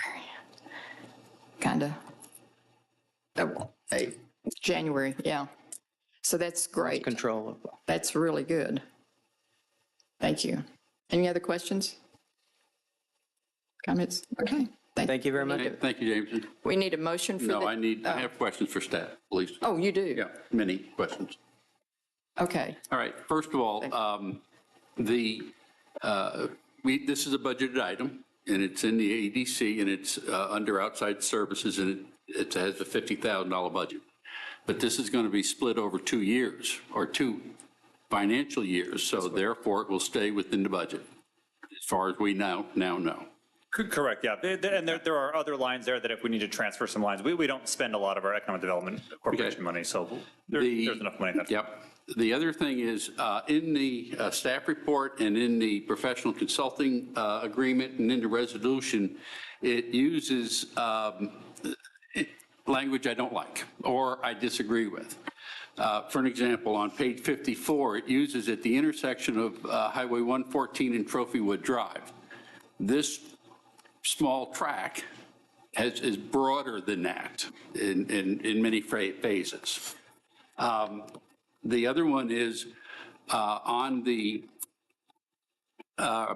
resolution, it does use the word undeveloped land.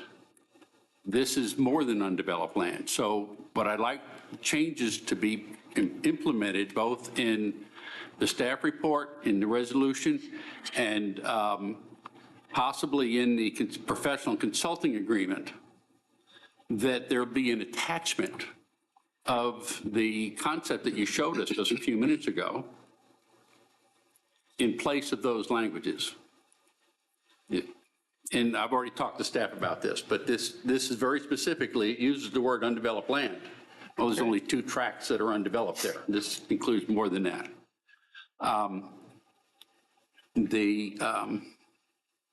So if those, and that's in all three articles there.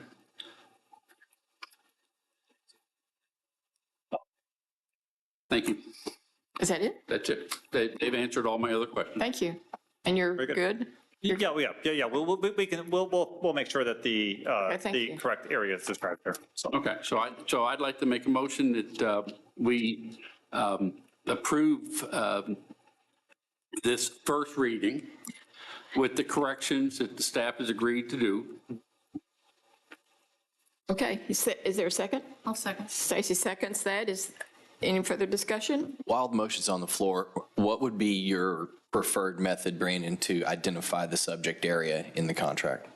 So the RFP document is where it's in there for it. And so we'll just attach that document to it as well. So it has their response to it, but it doesn't have our initiating document. We'll just put our initiating document in there. And that's already been, that was Yeah, it's already defined. Yep. Okay, we're good.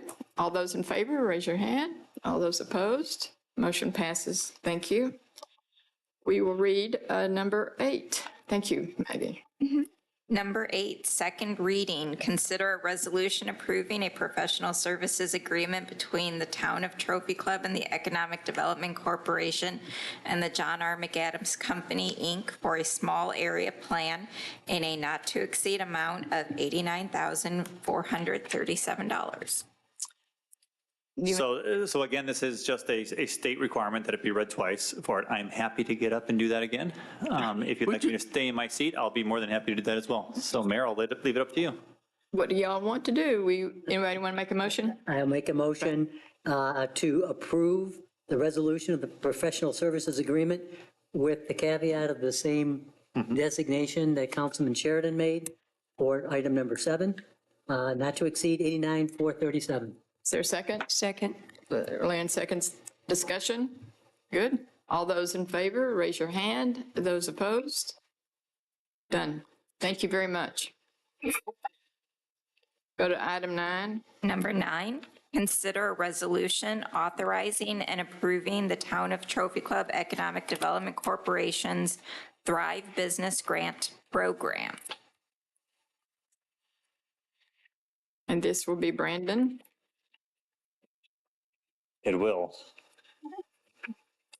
Okay, so we have another economic development item on the council agenda for you this evening, and that is taking a look at what we've called the Thrive Business Grant Program. This has been actually a long time coming. The Town Council and the Economic Development Board back in 2023 actually developed the concept of providing grants, small grants to businesses in Trophy Club to help them keep up their properties, invest in infrastructure and equipment inside their businesses, particularly aimed at trying to support those long-term Trophy Club businesses that have contributed in many ways to our community. And this might help them beautify their properties, keep them up over time, and ultimately be more successful here in the community. More success for our businesses translates to more sales tax dollars for the town, and everyone wins. So this initiative has been going on for several months. It really is aimed at creating these reimbursable project grants for businesses up to $20,000. If we'll go to the next slide. So this is how it works. All of the funding in here is from the Economic Development Corporation Fund. That is funded through sales tax. So it's funded by the very dollars that support and are aided by this particular program. Let's see, we've allocated, the council and the EDC has allocated $300,000 to that amount. What does that mean? That means that right now there's kind of an earmark in that fund that says $300,000 is available for this program. And until tonight, we have not developed the program. So once we develop the program, we can go ahead and use the funding for that purpose. What it does is it offers a 75% matching grant up to $20,000. So the town will provide 75% of the improvement costs. The company itself has to provide 25% in that area. And what it can be used on: facade improvements, sign enhancements, interior renovations, equipment upgrades, other critical infrastructure that needs to be improved upon within that business. And there's a process that they have to go through, an application process. Ultimately, they make a submission to it, costs are verified, and then as we move through the process, obviously, work has to begin within a relatively short time period. It is within 6 months of the grant award that they have to begin making their improvement. In other words, they can't just sit around for a year, 2 years, 3 years until they get to it. The idea is to spur this type of redevelopment in our community. Let's see. So in order to be eligible, a property owner must be a property owner or a tenant here in Trophy Club. Let's see, they have to be current on all their taxes, no liens. And then there are certain exclusions. So not every single business type can take advantage of this. Things like government offices, residential properties, home-based businesses. So if you're a home-based business, you're not eligible for this program. Religious organizations, churches. There are prohibitions against using incentive funds with religious organizations. So that's why that's in there. And then any establishment dealing in sexually oriented or smoking paraphernalia products are also ineligible. All right, in the application process, essentially the business is going to submit to us a detailed application about what their project is, what the costs are, submit cost estimates, timelines. It gets reviewed by the Economic Development Corporation, so that board will actually take a look at all of the applications and ultimately make a recommendation to the town council based on those applications. At that point, it goes through review through my office. My office is more there to review to make sure that indeed we've kind of met all the standards here for this program, and make sure that if there's any additional input from the town's perspective, from the organization, that we make sure to put that into the application itself. And then that is forwarded to the town council for approval. Remember that all Economic Development Corporation funds require approval by both the Economic Development Corporation and the town council. That's why it follows this format. And then that could take up to 60 days, right, from start to finish. So it will take a little bit of a process in order for those that want to begin work on that. And then again, they have to start within 6 months. Okay, so along the way, there will also be progress reports, so they'll have to provide updates to the town on their progress with their project milestones and also the expenses. We'll verify that everything that has been done the correct way with permits pulled and things like that. And then they have to meet certain specific requirements as far as remaining operable at the business location, things like that, in order to keep the grants. Otherwise, they have to repay that amount to the town, so there will be clawback provisions as necessary. Let's see, as far as the prioritization for those businesses, priority will be given to those businesses that have been operational for more than a year. So the longer that they've been in business here in Trophy Club, the better scoring that they'll get in that process. The town council can approve or deny applications basically, you know, as you will, based on which ones are most favorable to the town in that process. And I think that is it. So that is the Thrive Business Grant Program. We are excited to be able to have this, to launch it to the community and offer it to our businesses. Essentially, as soon as it's approved by the town council, we will move into the communication mode with the businesses, so we'll let them know about the opportunity, the dates for submission for the first round of this program, and then we'll go ahead and do that. It would be very unlikely that we would spend $300,000 in one round. This most likely will be, you know, we'll probably get a small handful of projects in the very first time, and then hope that that program gains momentum over time as others start to hear about it and maybe make decisions about their level of upgrades to their businesses over time. And I'm happy to answer any questions if you have them. Stacy? Okay, so 75-25, but it's 100% paid by the business first. Correct, yes, good. Only. Yeah, thank you for clarifying that point. Absolutely. So they pay everything and then it's reimbursed on our side to the business.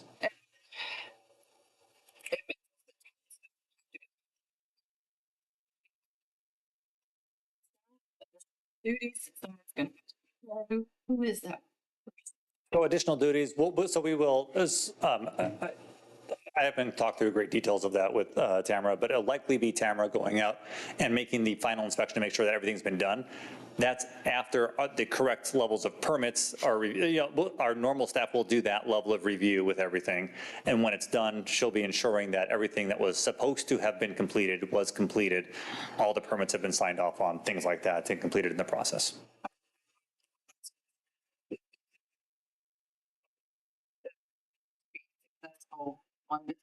In businesses, what would be a successful Thrive grant program looking forward to next year and then looking back?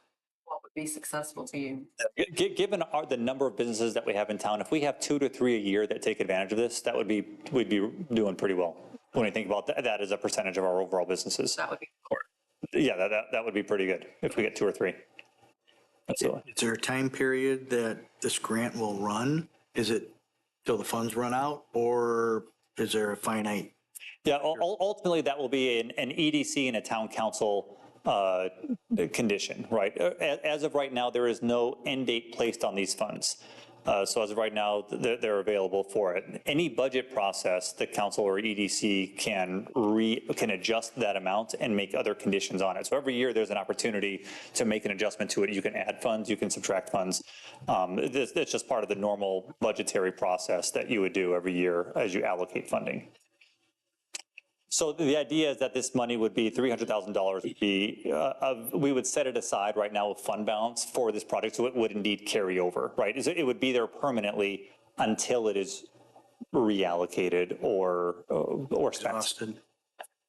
Steve? Is it the EDC's responsibility on the application part of it? The application goes to them first, if I heard you correctly? That is correct, yes. Okay, because it talks about, use the term financial, applicants must demonstrate financial stability. So I would assume in the application itself, there's reference to that, documentation, whatever that might be is in the application? There is, yeah. Okay, thank you.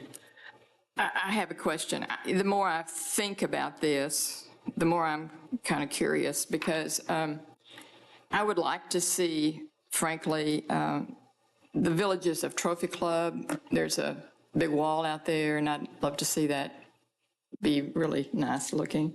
However, that it belongs to the owner of that whole space. And so within that space, you have Vinnie's, you have others. And so my question is, the Vinnie's, for example, can only do a upgrade or change internally. They're not going to be able to do anything externally because they are part of the developer. So for me, I mean, if you get down and start thinking about it, we don't have very many businesses in town who have a standalone building by which they would could invest $20,000 in, because let's go to the town center.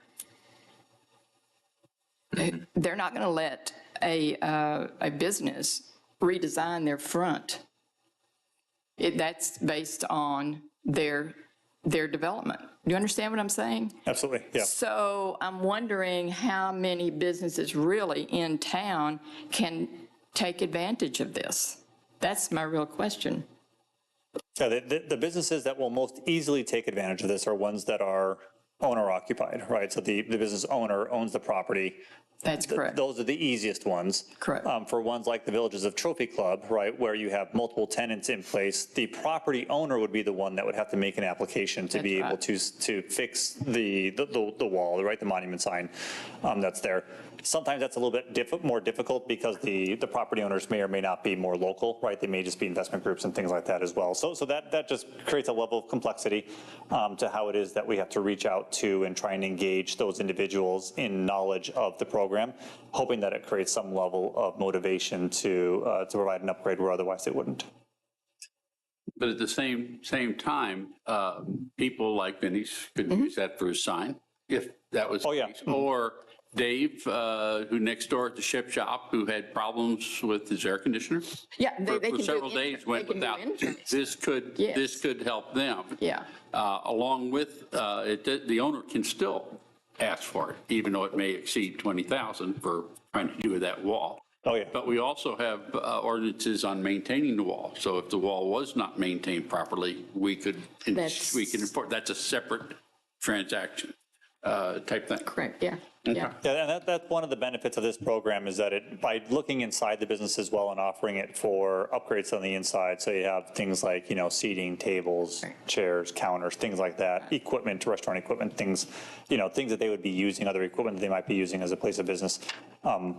That provides an opportunity where otherwise they might be restricted because they don't own the building and they can't make the improvements to the doors, the facade of that, to it. They'd be able to make other inside improvements for that business. Yeah, I have a few questions. Eligible projects on this slide: facade improvements, sign enhancements, interior renovations, equipment upgrades, and other critical investments. So is there something that we can say definitively that would not be an eligible project, would be an ineligible project? Like, what's an example or two? If they were, that's a good question. I don't know that things like, for example, let's say they just wanted to paint the inside, the types of things like that. An interior painting probably would not be eligible because it doesn't fit any of those definitions for it. But you'd have to look a little far and few between to find projects that are not going to be eligible by way of the listing of projects. Yeah. Do we have any feel for where the number 300,000 and 20,000 came from?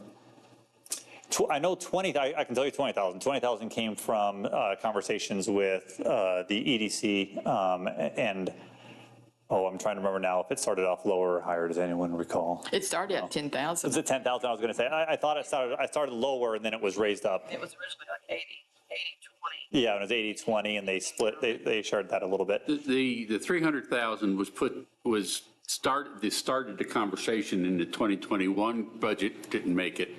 The 2022 budget, put it into the 2023 budget. Now, they're actually 300,000 in the In the FY 2024. 2024 budget, even though we're halfway through. There's also 306,000 in the 25 budget, and there's 312,000 in the 26 budget. Now, that could be for other programs. That's not correct. Exactly. But that's the idea. This whole conversation started back when I first got on. Gotcha. On council. So this, you're not going to spend $300,000 a year on this project. No, well, and that was the reason why I wanted to But add. it was unknown. At that time, it was totally unknown. And remember, EDC money is not property taxes. It's not sales. It's sales taxes. It is separate. It is voluntary remittance from people buying things. Thank you. Yeah. Okay. Which sometimes folks forget about, but I always like to remind them of that myself, although I voluntarily remit a hell of a lot of money to Tom Thumb. So anyway, so thank you for that context, Dennis. So the 300,000 then is really more of an earmark towards any kind of grant program specifically, this one being one of potentially others, or is there something that could come out of that budget item, that 300,000 allocation, that would be some level of economic incentive or agreement that is not considered a grant? The way that it is set aside right now is for incentives, right? Product incentives. It can be utilized in any form of incentives. Right now, it's earmarked towards this project. It can very easily in the budget process, it doesn't take a lot of effort to say we're going to change that dollar amount to something else. Sure. So it's fluid. Right. Okay. Let me see if I have any other questions. I mean, I have some thoughts, but I want to make sure I don't. Yeah, and I have some analysis, but I want to let everybody ask questions first. I don't want to monopolize. Okay. The line item is incentive programs. Yeah. Okay. So it's very general. That answers it's very general, and that doesn't mean this whole all that money has to go to this program. Yeah. Okay. I have a question. You have, go ahead. I'd like to, Jeff brought it up. This needs an ending. Now, that ending could be a reapproval process, or I know it's in the budget each year, but if you, like you said, if there's only three entities apply, that's only 90,000. So this is a several-year program. If they're at the max. But I'd like to put into this motion to have it officially relooked at in, pick a number, 4 years, 3 years. Okay, just so that we know it's not an ad infinitum type issue. The way that you could structure that then is to just, it's essentially have the program sunset, right, and require renewal for it by September 30th of, pick a year. I would do at least 2 years. I was going to say 3 to 4. Yes. Okay. Because if here we are in May, the year ends in September. By the time somebody gets a processes through, you may get one person or one entity in this calendar year. Sure. Yeah, and really, I mean, if for all intents and purposes, most of these projects, they won't be spent until next fiscal year anyway. Yeah, You know, no, I understand. Because And of this is the a timeline here. long-term project to support our business. Yeah, so if you ran a 3-year program beginning in 2025, right, essentially by September 30th of 2028, Yeah. right, would be a 3-year period there. And so if you want the program, we can amend the program to where it sunsets by September 30th, 2028. And then it would just require renewal if it is to survive. If somebody makes a motion on council, I'd like to ask that to be included. I'm ready to make a motion if your questions are. I have one more question. Okay. And you brought up the fact that, let's say somebody wanted to do the air conditioner, okay, for a Ship Shop. He doesn't own that building. That means that the property owner is going to be involved. Correct. So Ship Shop would initiate this, and then he would have to get the agreement of property owner, because property owner is. Well, that would the also benefactor. depend upon his lease, and they're on a expense lease, so he is responsible for and he does not need the landlord's permission because of the way the lease is. But every business out there could have a different, separate, totally whichever. And I use the air conditioner only because I happen to have talked to him about it. Okay, well, where I'm going with this is the initiator. So what's to say that the owner of that strip mall, the Villages, didn't submit a facade improvement for every one of the businesses in that complex? Wonder if he did not. But if he does, Well, yeah. yeah. Is there a possibility that he could do that? So one thing that we might want to clarify in there, by the fact that we have rounds where people submit things, within that comes the intent of you can only submit one application per round on it. We may have to clarify that in the rules and just make sure that that part is indeed clear, because you bring up a good point, which is you wouldn't want the property owner to submit. Yeah. Let's say that he has, a larger property, he can't submit 5 projects in a round, right? Of different things going on. He needs to select which property or which improvement he wants to do. Well, we'd have to look at that too, because use the example we've been talking about. Vinnie's wants to put a sign up or something, Chip Shop wants to do something right next to each other. But those would be separate businesses. Right, but it's still under the umbrella. The same owner. It's the So same owner. That owner could That's my come in and point. say, But the application would be under the primary business in that one. So it wouldn't be under the landlord would be brought in from by protecting public funds component of this, right? Acknowledging the agreement, agreeing to certain terms if that business goes out of business, right? In other words, they don't get to keep the improvement for free, is the intent for that. But it does not mean that it will be the primary. They will certainly be a party to that one, but we would allow them to be a secondary component to that. There's certainly some complications with There are.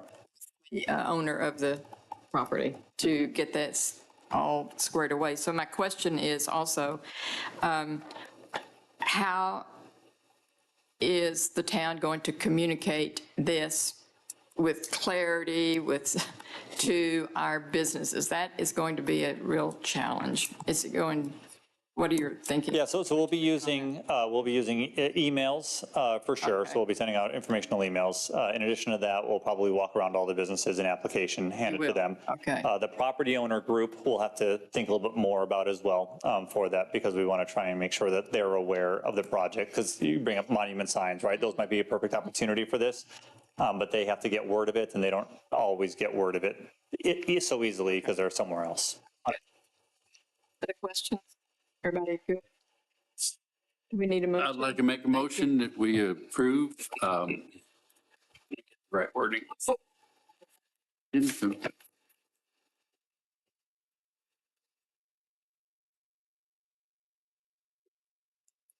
That I'd like to make a motion that we approve the allocation of funds for, Number 8. Number 9. Number 9, excuse me. Authorizing and approving the town council, the Town of Trophy Club Economic Development Corporation's Thrive Grant Program with a sunset of September 30th, 2028. A second. Second. Further discussion? Yeah, I have a few things. Okay, go for it. Yeah, I'm not in favor of the motion on the floor for a handful of reasons.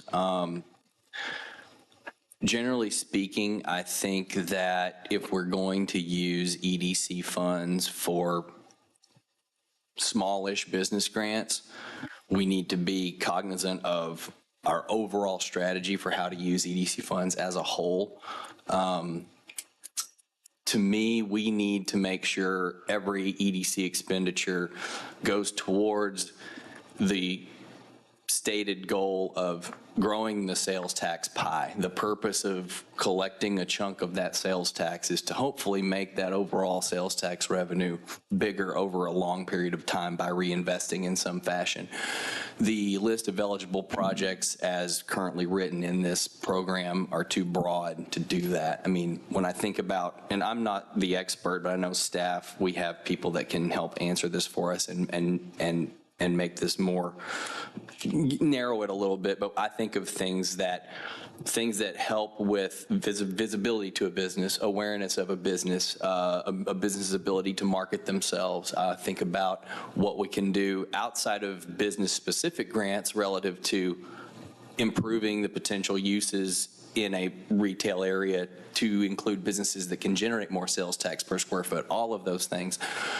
What we're looking at here is very tenant focused, and I just think that the criteria of applicants that will fulfill the objective of being a project that's feasible, that makes sense, and that is provable to generate additional sales tax for their business in a very direct and provable way and isn't just offsetting an operational cost is going to be very narrow and may not even outweigh the administrative overhead of going through this process, particularly when the number is only $20,000. I don't feel like $20,000. I don't feel like as a community, as an EDC and a council and our staff, we should put a whole lot of time on something that's only $20,000. I just feel like we need to shoot a little higher. And we also have to be careful that we're not putting ourselves, our EDC board or ourselves or our staff into the position of trying to make specific judgments about operational decisions within a specific business. And the way this is currently set up, being very focused on tenants, we're going to find ourselves doing that in a lot of cases, which I'm not particularly comfortable with. So that's why to have a business-specific grant program, I would be more comfortable supporting a program that has a very specific list of narrow eligible uses that are very clearly proven to grow sales tax revenues, but also maybe has a little bit higher ceiling. And then aside from all that, if we do approve this tonight as a body, we should not, under any circumstance, approve this program to be eligible to use the full amount of the EDC's budgeted number for all incentives. Because what we just discussed is that we have a number that says any incentives 300,000. So we should make a decision that says how much of our total incentive budget are we willing to allocate towards this specific program for the remainder of this fiscal year. If we were to approve it. But I personally think, generally speaking, a grant program needs a little more refinement before we go forward with it. Okay, I'm going to ask you a really tough question. Can you give us bullet point 1, 2, 3s that you just said, not description, just 1, 2, 3? Limit the scope of the eligible projects. Okay. Find ways to reduce the focus on specific tenant operations. Okay. Raise the, ensure that we are making grants of a size that are large enough to not only positively impact the business, but impact the bottom line of Trophy Club's sales tax revenues. Right. Because otherwise we're wasting our time.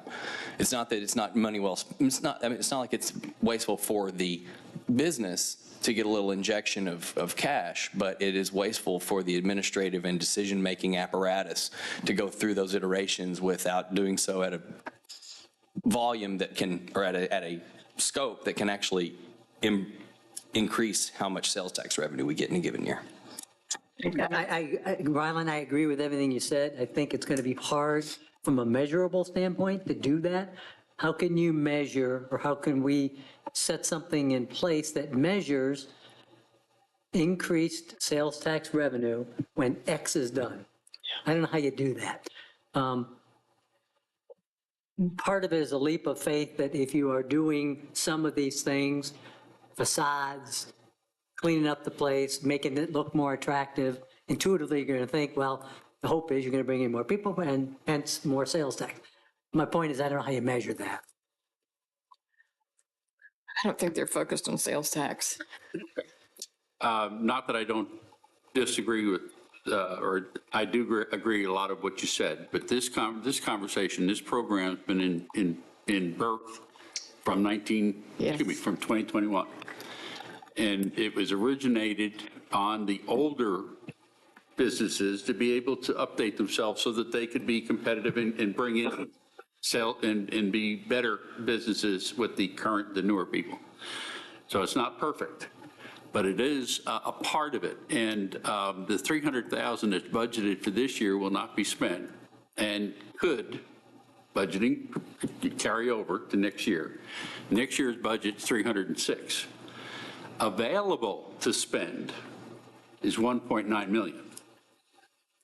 A lot of that is unbudgeted. A significant amount of it is not budgeted. So can this program go and help some of our businesses, period?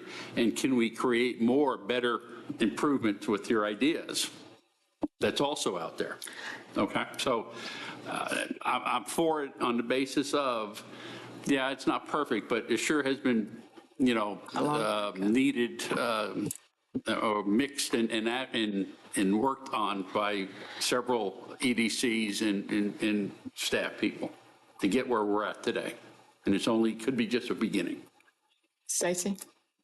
If we approve, does this program have the ability to be tweaked a little between now and then? Do we have the ability to narrow some things down that may be a little too broad in scope? Yeah, absolutely. If you'd, a couple ways to do that, right? During the budget process, we can be discussing that. This one won't do you any good because we won't have been through a process yet. But a year from now, discussing how did year one go? Do we want to make any modifications to the plan? You can change the plan at any point for it. You just need, because this plan is funded by Economic Development Corporation, you do need their recommendation to you then that you would go ahead and approve. Mayor? Yes. I don't think we're taking the whole picture in scope either. Our program is 25% up to $20,000. 75% is dollars invested in renovating existing businesses. And let's say our max, somebody do the math for me, if 20,000 was our 25%, that business owner or tenant has already injected into that business 75% more in dollars. Flip it. Yeah, flip it. Yep. It's Flip it, thank you. So there's a lot of money being injected into local businesses before we even come into play to reimburse 25% of it. No, we're reimbursing 75% of it. Oh, 75, Business would sorry. be putting $6,666 on the table. For the 20, right? Correct. Yeah. Thank you. You pulled up your calculator.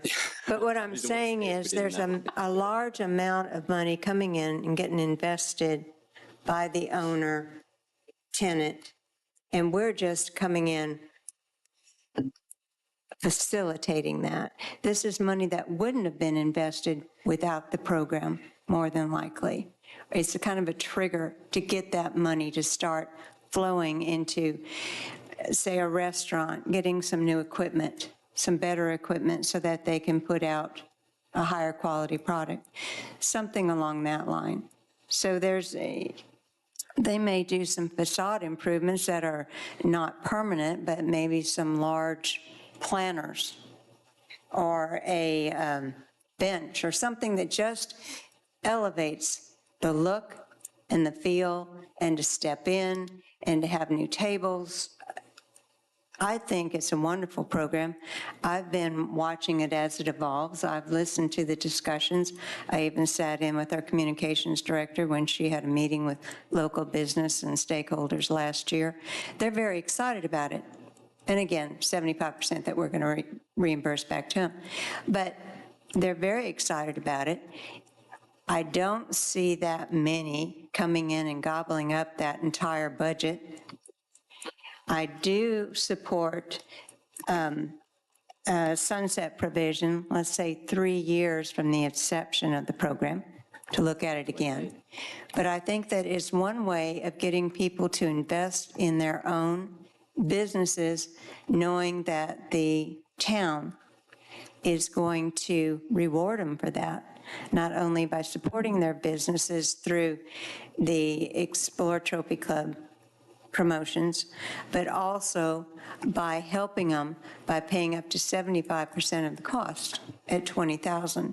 So you're talking about 6, that entire, let's say Vinnie's wanted to get a new stove, and it was going to be $18,000.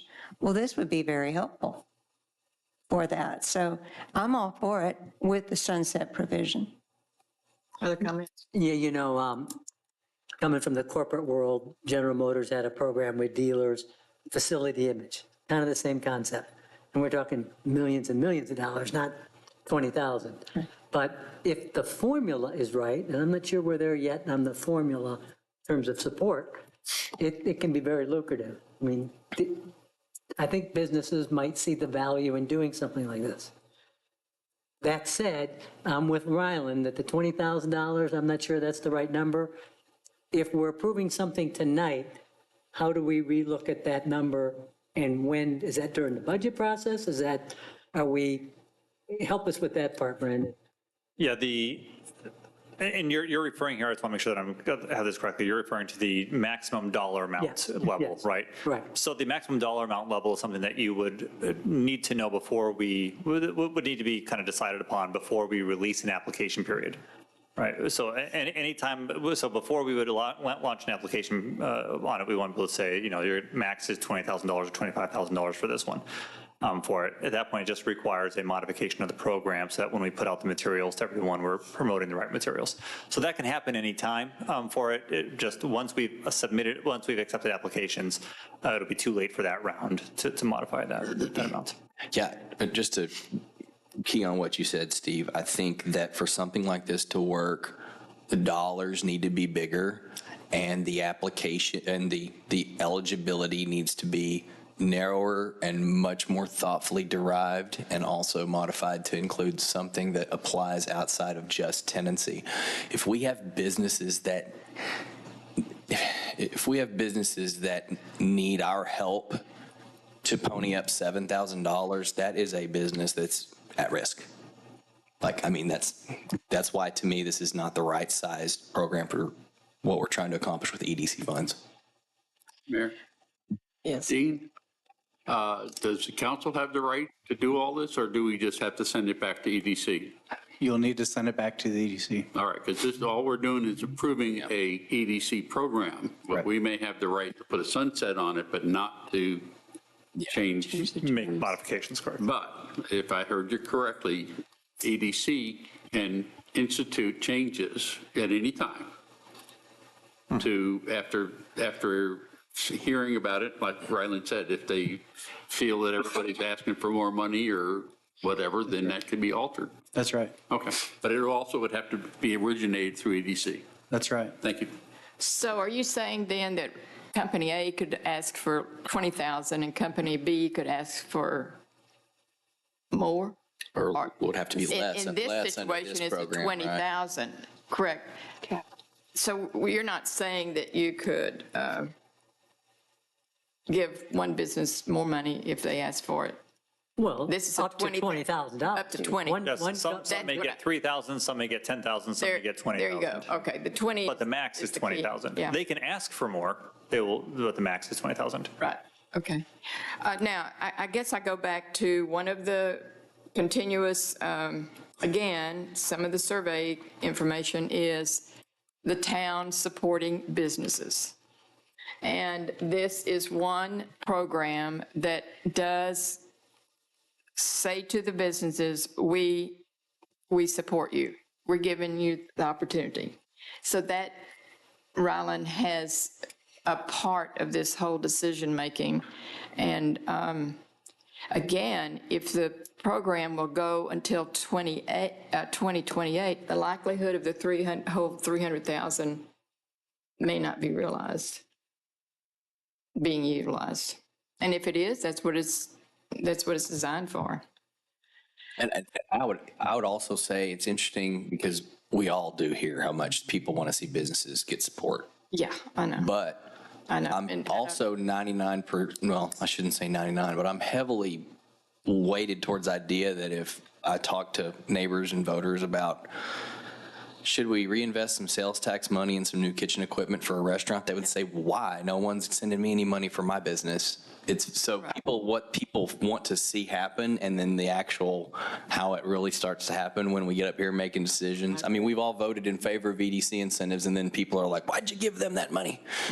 So, oh, no. Yeah, it's a weird deal. I don't know. So we need a motion, or motion's on the floor. The motion's on the floor, so all those in favor of the motion as read by Dennis, do you want to read that again? Do we need to read again? Anybody need to read it again? I recommend, or I motion to approve the resolution authorizing the Town of Trophy Club Economic Development Corporation's Thrive Business Grant Program with an expiration date of September 30th, or sunset date of September 30th, 2028. Before we vote, I just want to ask another question, clarifying question, Brandon and Dean. If we approve this, can we still make changes, the ones we've been talking about? Otherwise, I'm going to say, I don't want to approve it because I think it needs a little more work. I think EDC needs to go back and look at it. So what exactly, process-wise, are we approving? So you'd be approving the grant program as it's written today. I think the EDC, if they're listening, they will understand that they'll need to go back and review it. If you're going to make changes to the program today, then it needs to go back to the EDC. They would make changes, and they would recommend the program again to the town council. But that's not the motion on the floor, is it? That's not the motion. The motion on the floor is to approve the $300,000 grant with the With sunset. The program with the sunset provision. Right. That's the motion. Yeah. And if the council goes that direction to where you're voting down saying you'd like to kind of have these changes done by the EDC, what I would recommend is we actually get both bodies together and let's figure out what everyone wants together on that, as opposed to kind of sending it back and then maybe that wasn't quite right. We would just need to get everyone together to work through some of those issues. On my thought would be with the ability of the EDC to change it at any time or any of their meetings, I'm still in favor of supporting this because council doesn't make the decision. All we're saying is we're approving the expenditure of the money and putting a sunset on that. But we can also, they've been working on this for so long that if we don't approve it and we send it back, well, all right, that's another 2 to 3 months. We ain't making it anytime soon. Longer than that. Okay. So that's why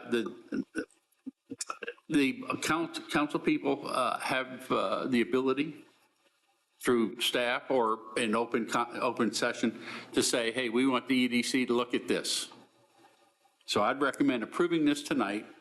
And if you have an individual thought like Ryland has and Jeff had and Steve had and Stacy, everybody up here had different thought, then let's communicate to EDC at a different time, but we need to approve this, get it going. I support Dennis on that because it's the program we're approving. They'll hear loud and clear that we think that the 20,000 is not enough, that they should amend that to larger amounts, especially in today's cost. So I do support getting this program approved. If they want to fine tune it, that'll be great. But I think that we need to give it some legs tonight. Other comments? Don't throw good money after bad. If we know it needs work, let's work it before we launch it. Dean? Mayor, if I could just add, every one of these would be projects that will be coming to you with a written agreement and with 2 readings. So, you can always send it back to the EDC. They can make revisions, come back. So you're not automatically approving every single applicant that comes through the door. No, we're not, but where I'm hung up is on the money, right? I know they're hearing us, right? They're all listening, every one of them on the EDC is listening. Hopefully. But there's no guarantees what they'll do. And so, I don't know, there's a lot of unanswered questions. First of all, I love the program. Trust me, I love a program like this, probably more so than Ryland does the way it's written. So I love the program.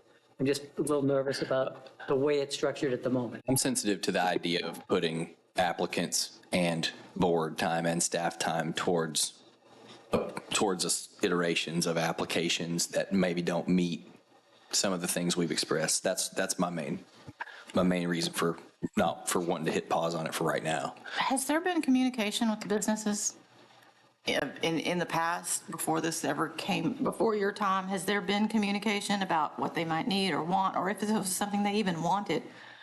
Like, has that ever happened? Has there been a stakeholder engagement? To my knowledge, at the beginning of this process, no, there was not for it. We have communicated the idea of this to several businesses along the way in various capacities, at different meeting types and things like that for it. And all of them have seemed to be like, oh, that's great. It kind of has been the comment from them. Not a lot of details, not I'm going to sign up for sure. Not a, that won't help me at all, right? Just kind of, oh, that's good. And then we'll kind of waiting to see more details as they come out. So to you and to Dean, have y'all seen the program like this in previous municipalities that have functioned well? Yes. Yeah. Is this, Dean, is this similar in what you would approve? I mean, wording wise, does it look intact? Is it going to hold? Yes. Okay. Yes, it is a very typical program that you would see in other municipalities that I've seen over and over and again in municipalities. That have had positive outcome.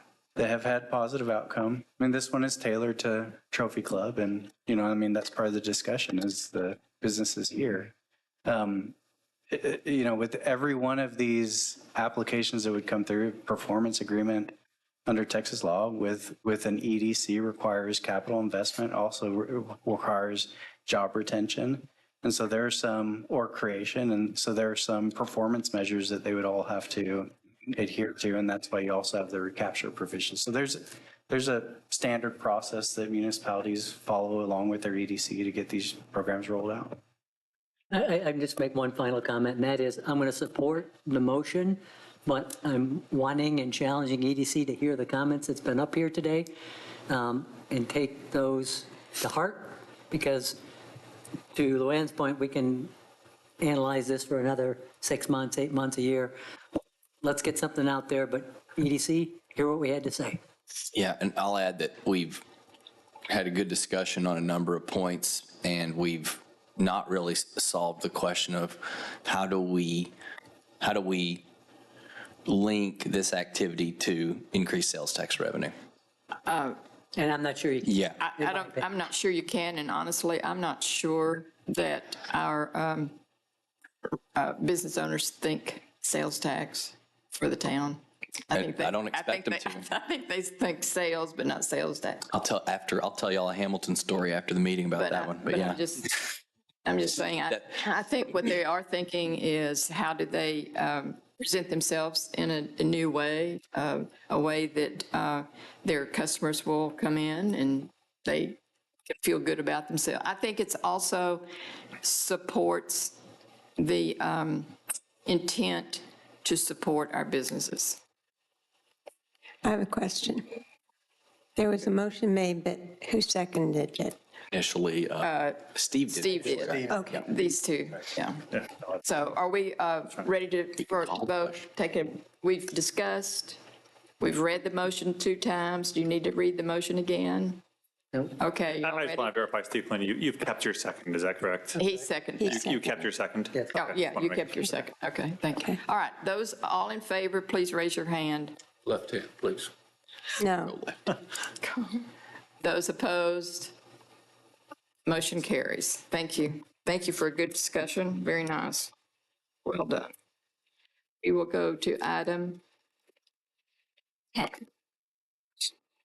yeah, 10. Item 10, consider authorizing the town manager to negotiate and execute a facility use agreement with the Trophy Club Municipal Utility District Number 1 for recreational use of the annex building located at 1 Municipal Drive. And we have Mr. Ellis. Yes. Hi. Good evening, Mayor and Council.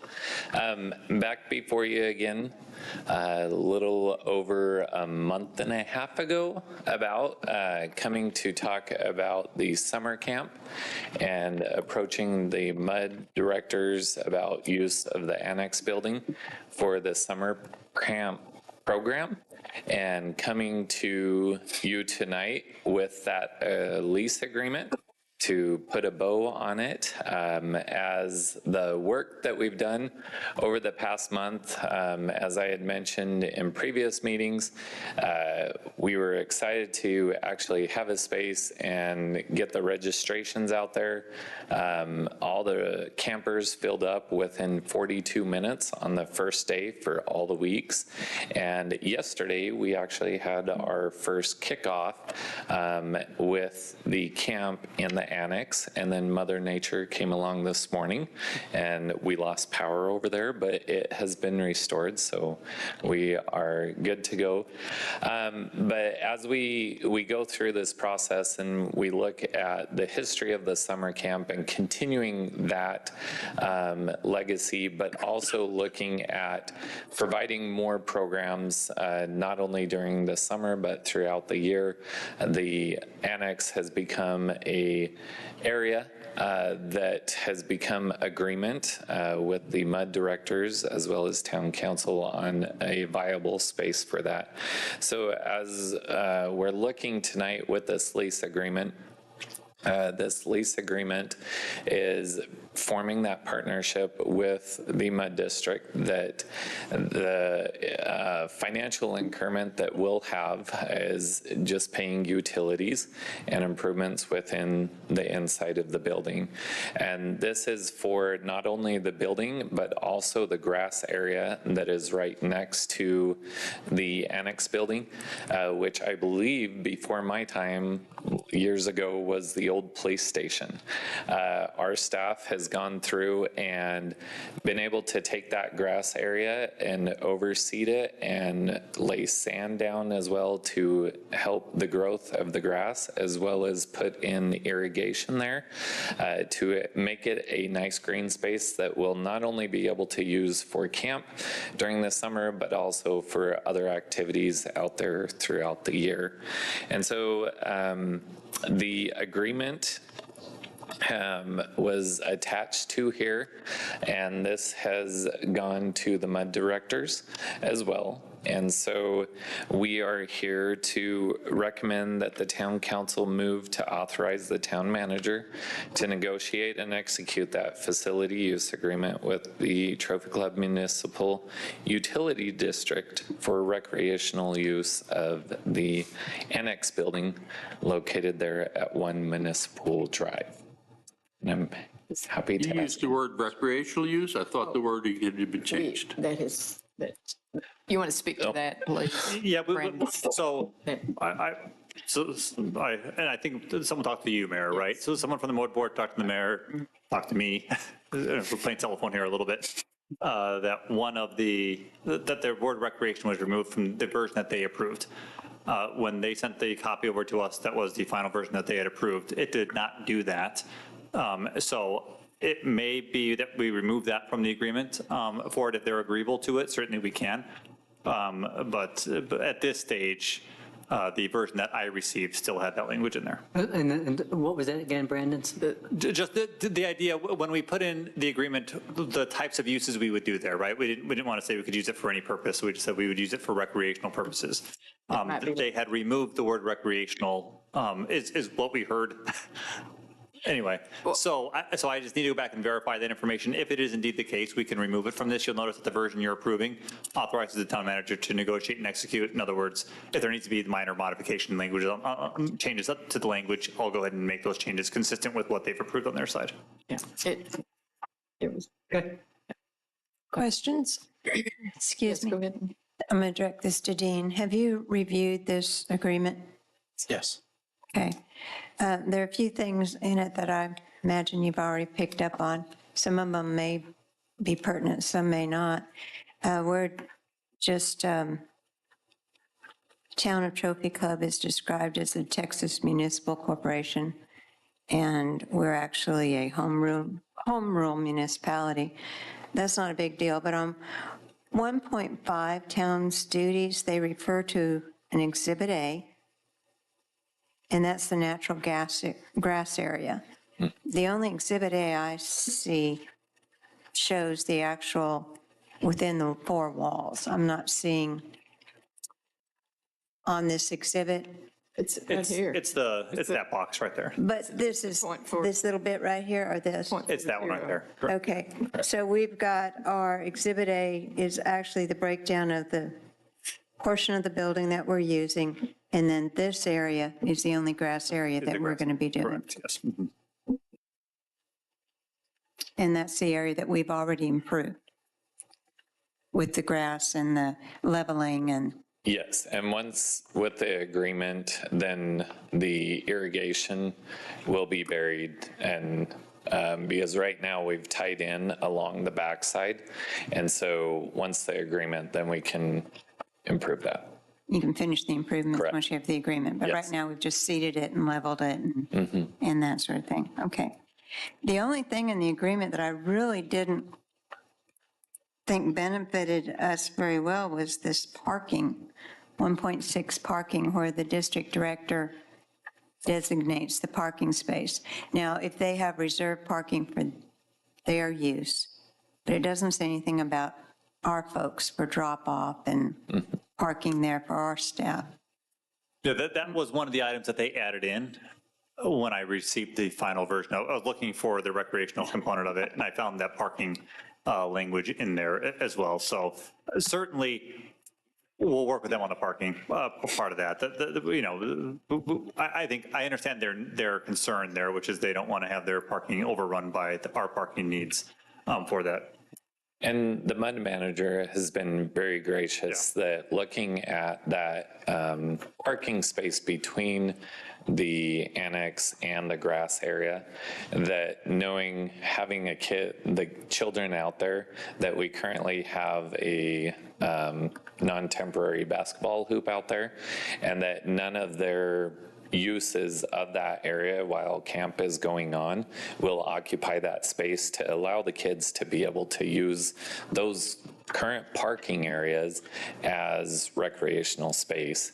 And with that addition, it'll just open those communication lines with us and the MUD manager, that based on their activities, that we can align our schedules to make sure that our activities don't interfere with activities that they may have. If, they are going to have a big turnout for one of their meetings, that we don't schedule activities to happen on that same night so that they have the ample parking. Okay, well, it sounds like the managers already saw the parking issue, so you're already addressing it. Yeah. And we're going to finish our improvements to the grassy area after the agreement's signed. So those were my two major concerns. Good. So we have a motion.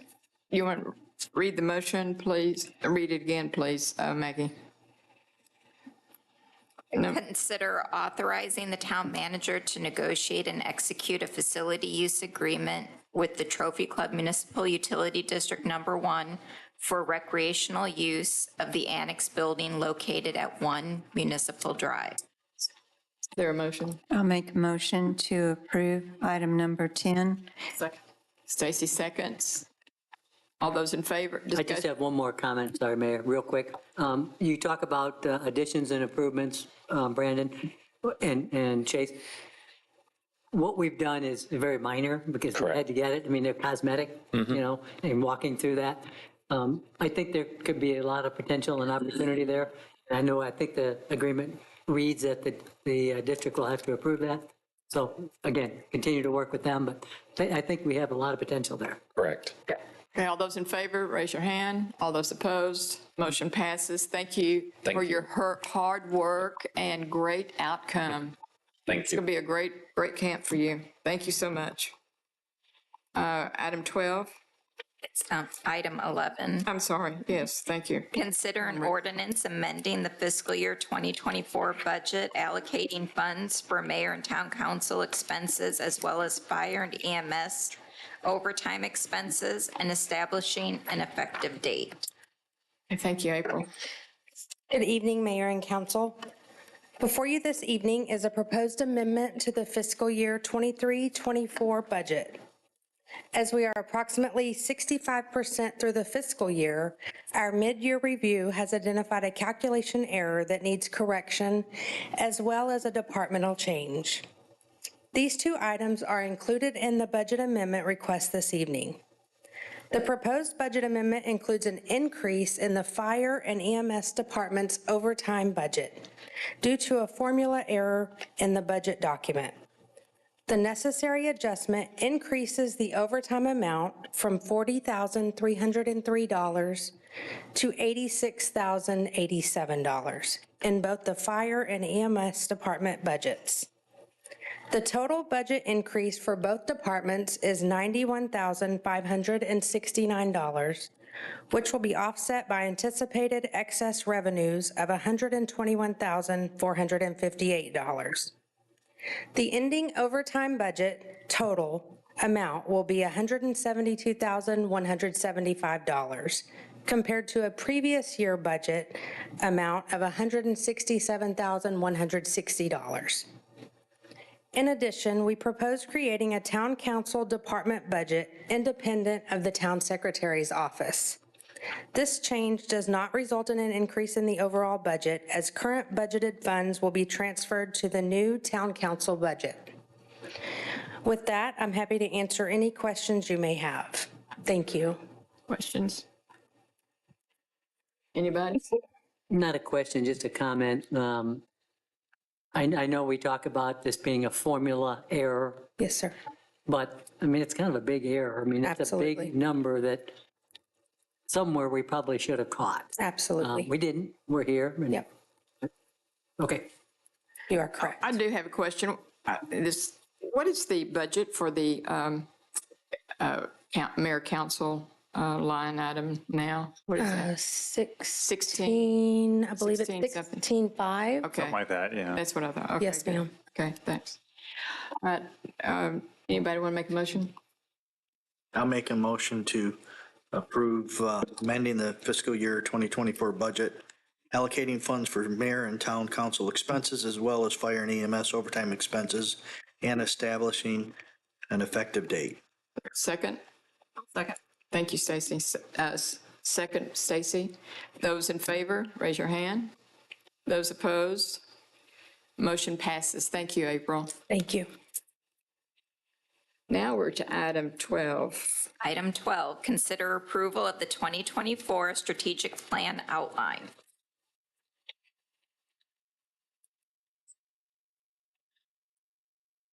Okay, I'm not going to rehash everything that we went over before. I'm just going to do a real quick summary of the changes that we have here for the strategic plan outline. And again, this is the one-page document that we will then begin to grow into initiatives that then become work plan items. And so this, getting this part is extremely, right is extremely important.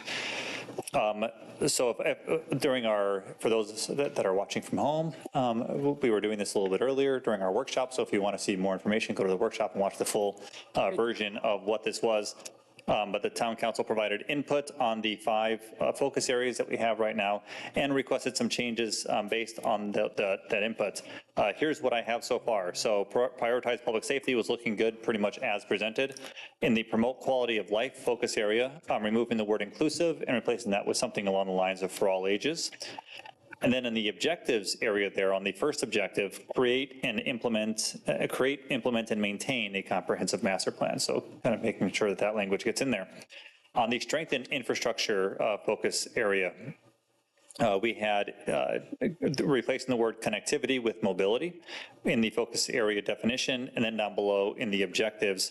On the second objective, same thing as we had for the last one, which was create, implement, and maintain a comprehensive transportation plan that includes options for walking, biking, and golf carts, as well as, in the third item, partner with the MUD, the NISD, and also surrounding stakeholders as well within for coordinating capital projects. Moving on to upholding housing standards, we had replacing the word partnerships with through cooperative policies and efforts, kind of getting that language in there. A lot of this wordsmithing will be done tonight, tomorrow morning on that, as well as rewording the first objective there, enhance neighborhoods with targeted rental management, with something that doesn't sound like we are trying to enhance neighborhoods with more rental properties, which we are not trying to do. We also had within the focus area definition, adding to the definition area while protecting the rights of private property owners as well into that concept. And then in supporting businesses, incorporating into the definition the idea of the creation of policies that help businesses thrive. And then in the objective section, we had on the second bullet point, develop successful business areas, right? Or develop and redevelop, putting that redevelopment language in there. And then creating a new bullet point as well for that one, a new objective, develop policies that create a good business, that create a business positive environment. There we go. For that. Those are the changes that I had. If I missed something that you said that you were like, I really wanted that in there on that, now would be a great time to let me know. Otherwise, we'd be looking for approval on the outline as it is right now, and then we'll go ahead and move forward during the retreats with developing initiatives. Is there a motion to approve? I'll move to approve the 2024 strategic plan outline with the changes that Brandon just reviewed. Sarah, second. Jeff, seconds. All those, discussion? Anybody? All those in favor, raise your hand. Those opposed, motion passes. Need adjournment? Motion adjourn. Second? Good. Oh, it's 9:02.